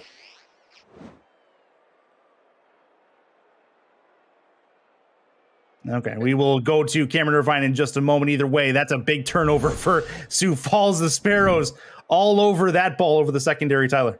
4th pick of the ball game for this secondary. Every single contracted corner now has a pick. The free safety Jay Ringgold has a pick. And it couldn't have come at a better time for Sioux Falls down by 3. And Tulsa's momentum meter just swings back and forth. Tyree, play action, throw off to the right. That's A.J. Warren's spot. And that's not A.J. Warren either way. It's a catch and 2nd and short coming back to SFL HQ. Cameron Irvine.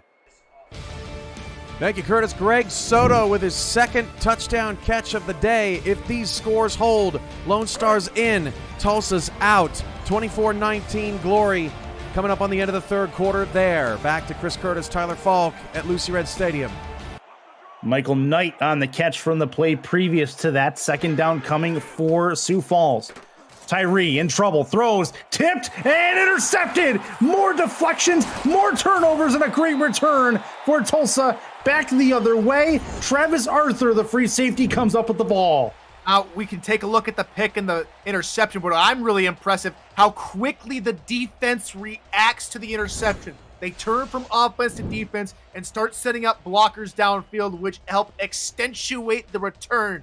Excellent play from this defense. The offense is in prime real estate. Now JQ in a real good spot to extend this lead. Trying to find something to work with. Looking to throw it Q over the middle. That one is a perfectly placed ball. Down to the 8-yard line is where they put it to Gabriel Manning. 4 catches today in his first and goal. The way we saw it, partner, will probably get a better look at it, but that pass was inch perfect. Look at it again.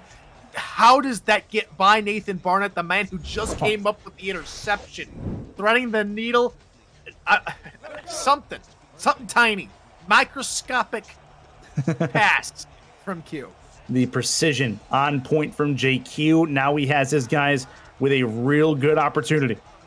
Trying to take a 2-possession lead in a game they need. Over the top, the floater doesn't get there. Looking for Manning. Doesn't quite get to the end result they needed. Second and goal. Manning collides with tight end Jim Copeland Jr., which forces him off his route, and the timing just not there.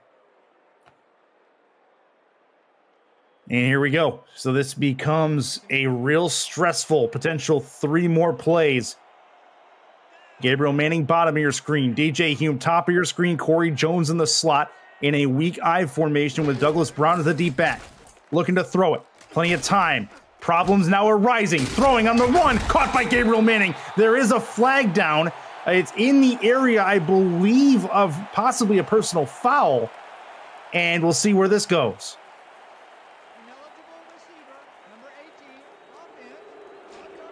Okay, so that they're saying that Gabriel Manning was an ineligible receiver as a wide receiver?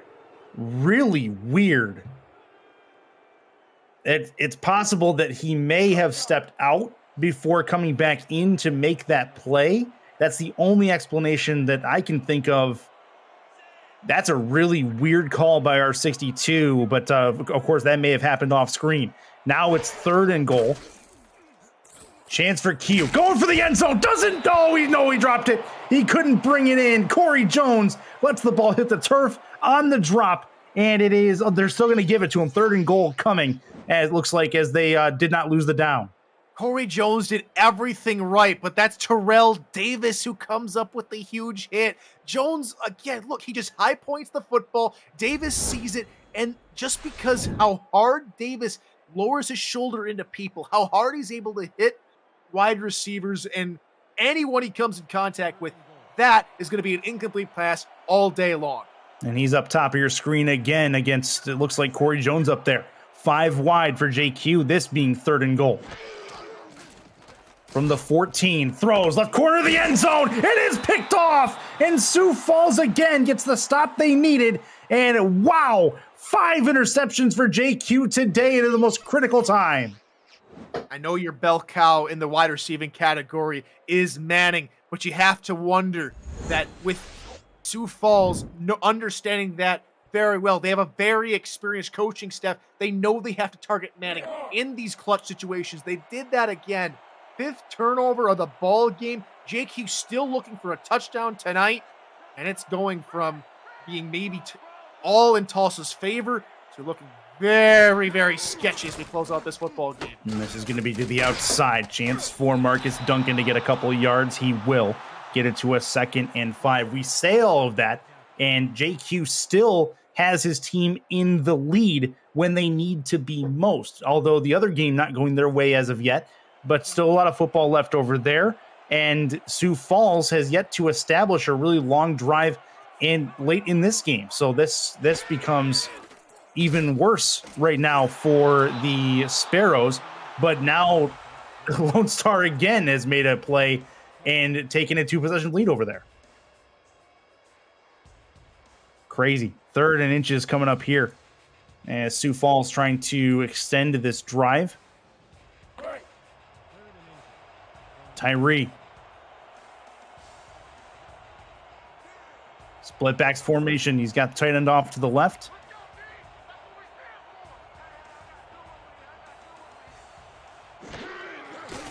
takes the ball, looks to throw.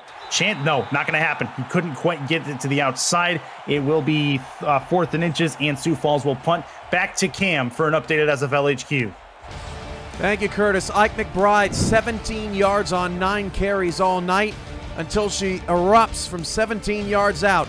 Tulsa's playoff hopes slipping away as Lone Star tries to make it all 4 teams in the South after Houston got their 7th today. Lone Star trying to get their 7th. Still 9 minutes left in that one. Back to Curtis and Tyler in Tulsa. So Mexico City trying to find something to come back there, and Tulsa is the biggest Mexico City fan right at the moment. Gabriel Manning on the return gets it back to the 37-yard line, and the Desperados again with a chance to extend this lead. Their defense is what's keeping them in this football game, talking about Tulsa's. And now their offense has to do their defense a little bit of a favor. And the person that can do that the most is not the quarterback, Jake Hugh. It is the tailback, Douglas Brown. He has been lights out tonight on the ground. The offensive line has created holes. If you want to win this football game, Tulsa, you give us a heavy dose of Douglas Brown here and now. 4-3 look on defense from Sioux Falls, over the top, caught, and a spin move, a couple of spins, and a first down. Got the ball to break the plane to the first down marker, and a new set for Tulsa as they move the chains. Okay, JQ, go ahead and prove me wrong on the first play of the drive. Get it out to Corey Jones and have him go to work, have him spin around Terrell Davis maybe once or twice before he picks up the first down. Okay, Tulsa, you've proven me wrong again. Well, it's still a lot of football left. We'll see. Douglas Brown, I mean, the thing about Tulsa is they need to get the ball in the hands of the players that have had the most impact in this game, and their game breaker is Douglas Brown. There's no doubt about that. They'll try here, spin move, and he's got himself a couple of yards there, made something out of nothing, and it's 2nd and 5. The way I like what Douglas Brown offers Tulsa is he knows not just to use a spin move, but he spins upfield, especially on that last play to pick up extra yards. Moving north-south rather than east-west with that spin. Important. You have a couple of sparrows bearing down on you. Power eye look for the Desperados. Brown. Not going to happen. Tries to get the edge, but you saw the play coming. It looked like a little bit of a contain there to try to keep him where he was. And it didn't look like the fullback, Justin Williams, was able to bounce out to the outside to cover Jay Ringgold, who was coming up from his free safety spot. That's why that play failed. And now a 3rd down. 3rd and 7. Under center. JQ. Handoff. Brown, not going to happen. That's not going anywhere 99% of the time, as that is going to be a stop on 3rd down. 4th down coming, and Tulsa will live with trying to pin the Sparrows deep again into their own territory. Biff Markham with a clutch tackle, and now it comes to the leg of Ismail Farouk, the punter, who has already pinned Sioux Falls deep inside their own 5 once today. We'll see if they can do it again. And here we go. Punter lined up at his own 35-yard line. They'll kick it from roughly the 38. Back deep is A.J. Levy. He will fair catch this ball at about the 15-yard line. And so Tyree starts again from there. Not great field position for Sioux Falls starting drives in this second half. That happens again here as they're inside their own 20. See what Julian Tyree can come up with tonight. Already over 70% completions, and he's limited the turnovers compared to his counterpart in Tulsa. Now they need a drive with just over 3 minutes to go. He's been sacked 4 times. Tulsa need more of that if they can. That's over the top, and it's caught, and a big strike downfield. No way! K. Marion breaks a tackle down the sideline, and it's going to get down to about the 6-yard line. K. Marion, that has been quiet up to this point. She makes a huge play and gets Sioux Falls 1st and goal. Nearly went all 85 yards. It's a total gain of 78 for Marion as she turns on the afterburners, gets out of a huge tackle from Travis after the free safety, ultimately dragged down by Nate Heslop. But what a play from Sioux Falls in desperate times call for desperate measures, and what a play for Marion. Here we go. Tulsa's crowd very much on pins and needles now. I formation 2 to the right. Tyree to the outside. Marcus Duncan breaks a tackle and is in the end zone. Touchdown for Sioux Falls. They take back the lead in the late going. That's a quick hitting drive. We've seen so many drives just be extenuated into long 7, 8, 12 play drives, and we haven't seen a whole lot of this big hit football like we just saw from Marion and from Duncan. They go 2 plays, 85 yards, and they're into the house for 6. That is something to behold for Sioux Falls. The quick strike has not been there all game for really either side, and it gets to Sioux Falls when they need it the most. That ball is up and good on the extra point, and now Tulsa's down 4 points as we have just over a couple of minutes left in this football game. Still a ton of time to get a score on the board, but they need some help on the other side as well. Man, this place is going quiet. Not a whole lot of energy in Lucy Red Stadium at the moment. Maybe the offense can come up with something. Need to find it somewhere. Gabriel Manning would be a good start to that. Just inside his own end zone to the 10, to the 15, left at the 15 to the 20. Breaks the tackle, but gets taken down at the 24. So he'll at least get positive yards on the return and start JQ out with something. And you see Gabriel Manning there, one of the leaders in that locker room, starting to say something to his team to get going. Their season's on the line. And we've seen Q try and target Manning tonight. He's 4 receptions on 11 targets. They've tried to go for the deep hitter. And after seeing Sioux Falls hit on a deep pass just a few moments ago, maybe they go his way on this first down. 5-step drop. Look to throw it over the middle. Caught. First down and more. They'll start the up-tempo offense to the 38-yard line, and they've got a lot of plays in this formation so they can work it work. Tight end flex to the left as well. Throws left side. Caught trying to get out of bounds and not able to do it just before the 2-minute warning. And that's where we end up for the time being. Tulsa trying to drive their season on the line at Lucy Red. Stay right there. We'll have the conclusion right after this.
Back inside Lucy Red Stadium, Tulsa trying to get on their horse and get themselves a win if they can. We're inside the 2-minute warning. That ball knocked down by Jay Ringgold again, who has had a whale of a second half, Tyler Falk. He's been outstanding along with the rest of this Sioux Falls secondary. 5 interceptions, almost make it number 6. Ringgold has 2 interceptions tonight. And it's just been Sioux Falls keeping their team in it, and they came away with a nice score on the last offensive possession. Now their defense needs 2 more plays. Yeah, it looks like Tulsa's going 5 wide, plenty of defensive backs. Over the middle, that one's caught, first down and more. Gets him past midfield. It's a 4-point lead, so a field goal does them no good. They need pay dirt, and they need a miracle on the other side as well. 5 wide again. Looking to throw it. Problems coming in, and taken down is going to be JQ as Sioux Falls defensive line gets home, and now likely a chance for them to clock it if they choose to. Dukin Rookin Jr. made the sack. Over the middle again. They will get the catch this time. 3rd down coming, and Tulsa calls their first timeout. Still 2 of those left. Just under 3 minutes left in the other game going on. Mexico City needs to win to keep Tulsa's playoff hopes alive. Otherwise, Lone Star would get in, and right now, Lone Star is slated to get in with a 12-point advantage over there. That would also mean that all 4 teams out of the South Division advance to the extra football. They all get to the postseason, which would be the first division to do that in SFL history. Oh, that's a ball over the right side. That's incomplete. Opportunity abound. Terrell Davis again in the area making the play. Excellent play. Now it's 4th and not even ball game, 4th and season. Huge play coming up for the Desperados. You have to dig deep. Have to find a play that's going to get you 7 yards. You don't need a touchdown here. Still got plenty of time. Find a way to get to the first down. Got to get it to the 36-yard line for the first down. 5 wide. Looking to throw it. Got to find it. That one is picked off, and that's going to do it. Game, set, match, and season. It looks like as Sioux Falls is going to be able to burn the rest of this clock. Corey Jones was open on the near side. Q looked right, and his 6th interception of the ball game is a backbreaker. Huge crushing blow for Tulsa. They will not send their fans home happy, and they will fall out of the playoff picture. Oh, man. That is unfortunate. That's an unfortunate way to go. Power eye look, because they'll give the ball to Marcus Duncan, and why not? And that is going to be a loss of yards. Let's get it over to SFL HQ and Cam for one more update. You'll never believe what's happening, Curtis. 31-19. Lone Star was up 12. Ike McBride bobbled the pass, dropped it, and Jermaine Menefield returned it all the way for a touchdown to make it 31-26. Then the ensuing onside kick was recovered by Mexico City. They have the football with 1:40 to go in the 4th quarter, and they're now in scoring position. Back to Tulsa. And, well, I mean, that doesn't really help Tulsa very much with Tulsa being where they're at, but what crazy events happening over in what is going to be Matt Wilson's last regular season effort at Estadio Matt Wilson, as 3rd and 10 coming for Sioux Falls. The way it sits right now, there's a chance that Tulsa may get this ball back. At least one. What do you think? I was just going to say, maybe we're a little bit too presumptuous on whether or not Tulsa's season was over. Need this stop. And they stop him. That is short of the first down, but there is a flag down. That was Noe Terrazas on the grab. We'll see what the laundry is. And this could have alarming effects. Ineligible receiver. Where was Wow. Okay, so the offensive lineman goes downfield and starts running a route. That's a problem for the Sparrows. And Tulsa declines crucially, so it's a free stoppage of play for the Desperados. They still have a timeout left, and Sioux Falls has to punt. All right, so now there's some time left here. A nice 69 seconds on the clock in the 4th quarter. And Gabriel Manning's back deep for the return, and it was nearly blocked. That would have been a game changer for sure. Here comes Gabriel Manning. He's going to get taken down at the 25-yard line. And man, oh man, I thought we were done seeing JQ on the field. We are not. And he has a chance to make the biggest impact of his career in Tulsa. And I think the second down play from the Sioux Falls Sparrows on offense on the last drive went maybe a little bit too aggressive. They tried to throw an out route. It hit the marker and not a player, which also stopped the clock. So the Desperados have some life here. Q needs to be a lot more consistent here on this drive. Got to find something. Throw to the right. That was nearly picked, but it's caught instead. Getting out of bounds, crucially. A 9-yard gain is going to put them in a good spot. DJ Hume comes up with it. Just a little bit of touch from Q. Floats it into Hume for the 9-yard pickup.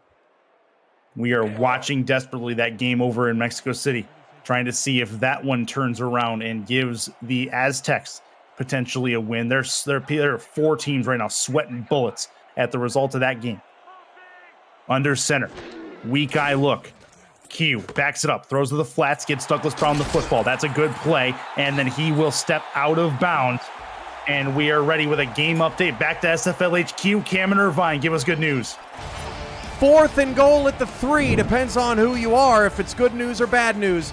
Matt Wilson with Mexico City down 5, trying to complete the comeback. Gets hit as he threw and he fumbled. And Bo Martin Jr. recovers. They are currently reviewing the play, but it does look like a backwards pass. Either way, Mexico City turns the ball over. Lone Star appears to be hanging on for victory.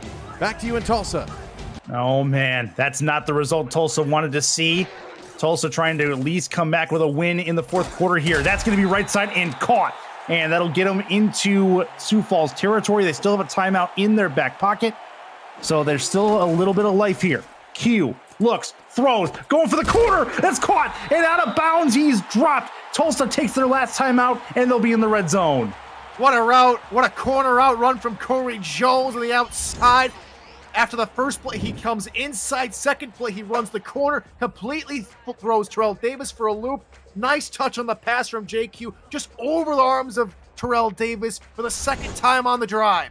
AJ Levy on the stop, knocking him out of bounds. 1st and 10 for Tulsa. So even if that other game doesn't go right, they are still playing for the win here in Tulsa, trying to get to 7-5 and get a winning season. Gun straight look for JQ. Looking to throw it. Throws. End zone. That's a one-handed grab for a touchdown. And Tulsa takes the lead. They kept banging the drum of Gabriel Manning all game long.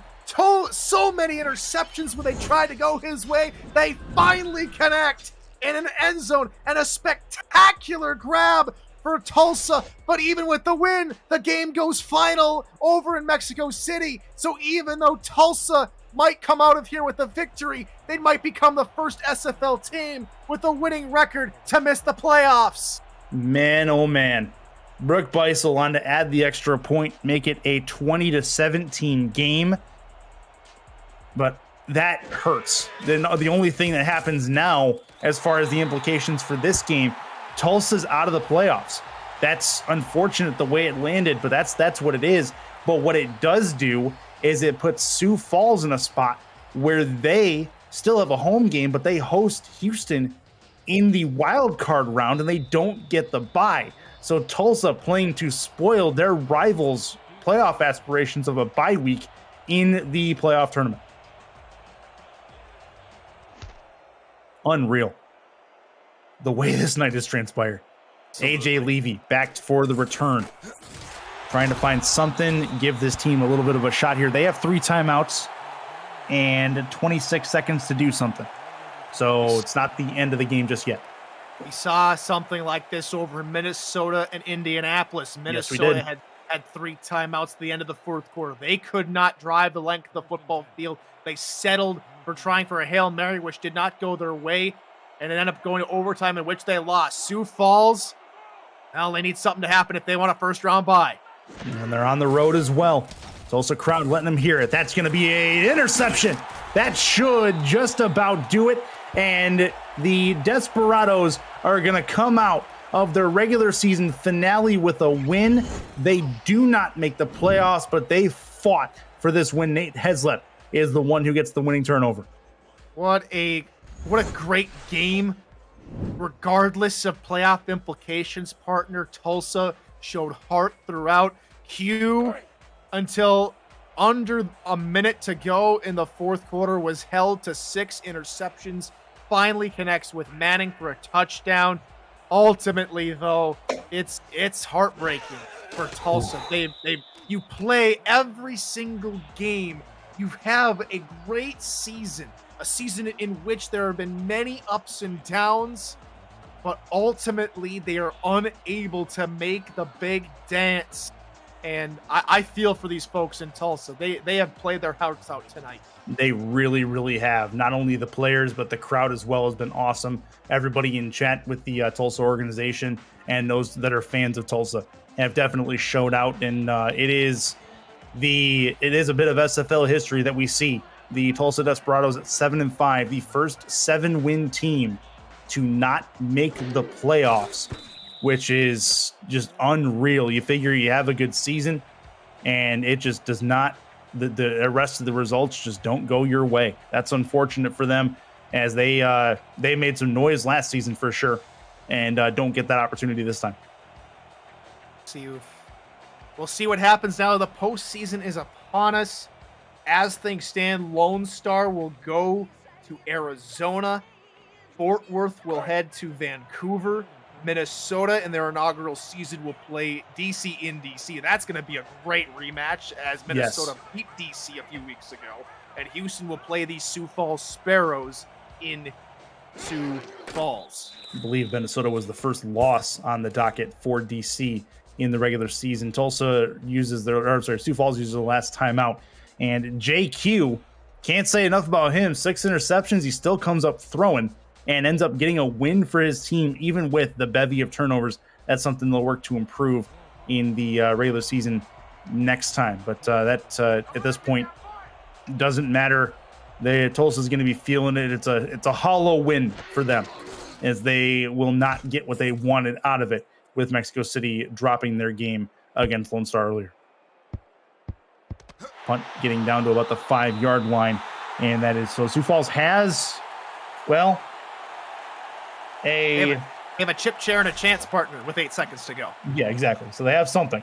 No timeouts, though. So there has to be out of bounds, and then Hail Mary is probably their only option here. We shall see. But I don't think we're too presumptive on this. We'll find out here very shortly. But for the last time in the season, Tulsa's defense will come out. Sioux Falls trying to find something. Over the middle, incomplete. They have 5 seconds left. 5 seconds left in the regular season before, as things stand, they'll play Houston.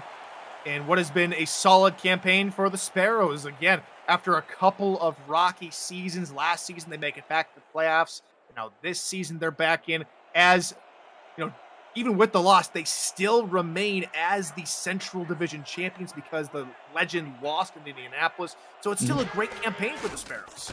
That Central Division is stacking up to be really, really good in seasons to come as well. That one will get us to 1 second left on the clock, and Sioux Falls has one more play with them to end this game.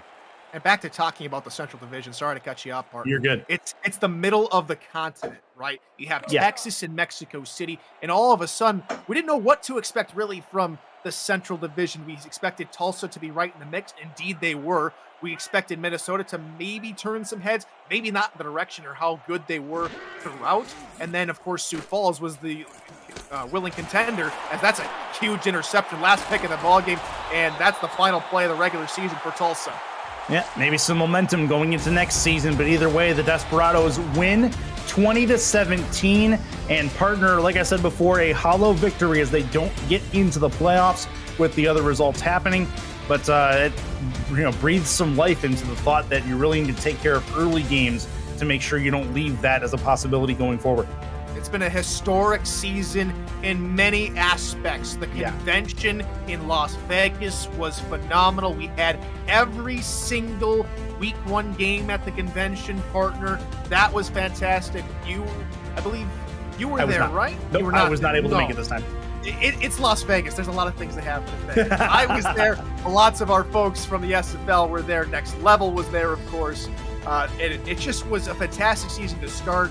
Unfortunately, we lost some great members of our community, of course, Matt Wilson and Leonard Butler Sr., who will be sorely missed in our ranks.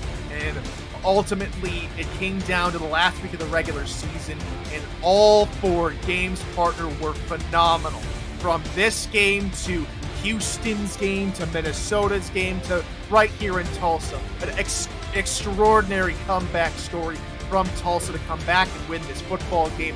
Ultimately, they make history themselves as they are the first team with a winning record in SFL history to not make the postseason. It was a tremendous season all around. I'm happy to have shared it with you, partner, and we'll talk more about that with you and Cam coming into the break. Exactly, yeah. Cameron Irvine coming back in for the SFL postgame presented by APM Music to put a bow on what has been a very challenging season on a number of fronts, but with nights like tonight, very rewarding, as well as just constant, really well-played games all across the schedule, actually all this weekend, really, with no real exceptions to that rule. But it's unfortunate that it came down to this for Tulsa, not able to put a bow on a Mexico City win to get them into the playoffs. Lone Star gets in instead, and they have a chance to make some noise. I believe that Lone Star Arizona matchup is going to be a rematch from a season ago, if I'm not mistaken. I think you would be correct in that, partner, as we wrap up things here one final time. Again, you and me will both be thanking our statisticians, Jack Brown, Justin Ristine, for everything they've done for us tonight. Tulsa's defense comes in the clutch in the later stages to help set up Tulsa's offense here late. Player of the game in the final regular season game of season 19 for Tulsa, I think, has to go to Douglas Brown. I would tend to agree, and that's absolutely going to be him. 179 on the ground. He had over 200 yards all-purpose, along with a touchdown on the ground as well. So that puts a bow on this game and the regular season at large. Post-game wrap-up coming up next from Tulsa. For Tyler Falk and our statisticians, along with Cameron Irvine, I'm Chris Curtis saying goodbye and good night. And now it's on to the playoffs for season 19. Stay right there. Post-game next.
Oh my goodness gracious. What a Sunday here in the Simulation Football League presented by APM Music. I am Cameron Irvine back here at SFL Studios. Let us recap what we have just witnessed here tonight.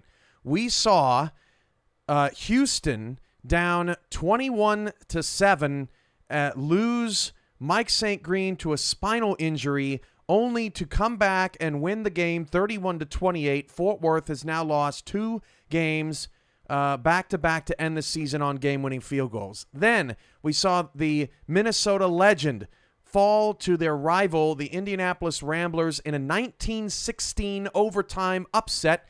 That was a 3-point win.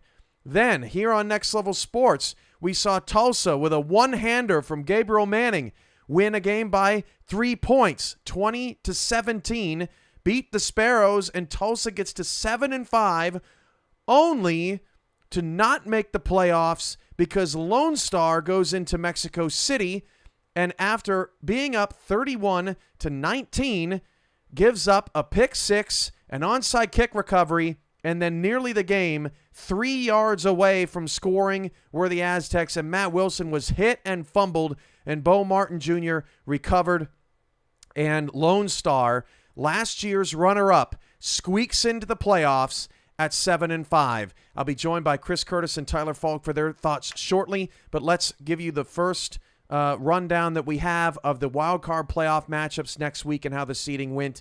No, we don't have a graphic. Saudi Arabia decided to invest in golf and not us. So, one-man band here, and we're just gonna give it to you. We're just gonna give it to you through voice here. Okay, so we've got 12 seed Lone Star against 5 seed Arizona. They played earlier this season. Arizona won 41-24, also in Arizona. The reason why the Scorpions do not have a first round bye is because they lost to both Florida and Mexico City.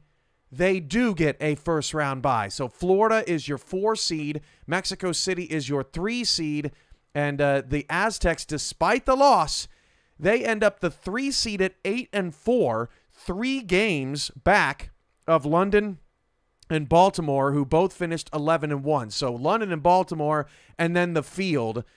Crazy way to end that. So Arizona hosts Lone Star. In the 11-6 game, Fort Worth is going to go to Vancouver. That's a first-time matchup this season, but not the first time these two teams have met in the playoffs. So that's going to be interesting. In the 10-7 game, you have Minnesota going to D.C. in a rematch from just a few weeks ago when Minnesota defeated the D.C. Legends in Minnesota. Now they'll have to go to D.C. to contend with Kevin Say. And remember, D.C. was at home in the wild card round last season and was upset by Tulsa, who also plays in the Central Division. And then your 9-8 matchup is Sioux Falls coming off the loss tonight. They will host Houston coming off their big win in Fort Worth. So that is your 8-9 game. I'll bring in Chris Curtis and Tyler Falk. First, Curtis, please wrap up your thoughts on this incredible night. It's been a whale of a night, no doubt about that. All of the games decided by just 1 or 2 bounces one way or another. And my heart goes out to everybody in Tulsa that really wanted to see their team get in. And yeah, I'll tell you what, Mexico City made a heck of an effort, no doubt about that. But a very challenging situation all told for Tulsa. They come back and get the win, and unfortunately all for naught in the grand scheme of things. But Tyler, I mean, that was just a footnote on a great day of action throughout to close out the regular season. I mean, partner, it was. There aren't very many words to describe how seasons are supposed to end. You hope that when you put a schedule together, when you're looking at potential matchups, what's going to be the most entertaining, the most enthralling, what is going to bring people to the party. And yeah, we were treated to a full day of excellent football, defensive plays, offensive, incredible prowess from some of the biggest names in our league. Douglas Brown played well for Tulsa. Gabriel Manning with the incredible one-handed catch. The entire team effort from Indianapolis. Houston coming all the way back. Yep. And the entire South Division making it the first division to do that in league history. There's so many positives we can take out of tonight in what has become one of the greatest final days of a regular season in the SFL. Curtis, just a quick 1-second answer. You are a professional esports broadcaster. You've been a part of a lot of esports events. How does the final night of this SFL season compare to some that you've been involved in? This is it's one of the most nerve-wracking things that I've seen across. There's so many things in so many different avenues, the ways things can go, typical of other results that can go either one way or another. But then when you have the SFL regular season finale, you have variable A along with variable B along with variable C that all affects things that come back to what's happening in front of you as we see it. So trying to keep everything straight and just battle the nerves that everybody's having on the field, in the coaching staff, in the chat, watching at home. There's nothing like it. It's been unreal. That was the longest sentence I think I've ever heard. Thank you, Curtis, for that timely analysis. And at the end of the day, folks, all the 6 and 6s stay home again. Last season we had 1.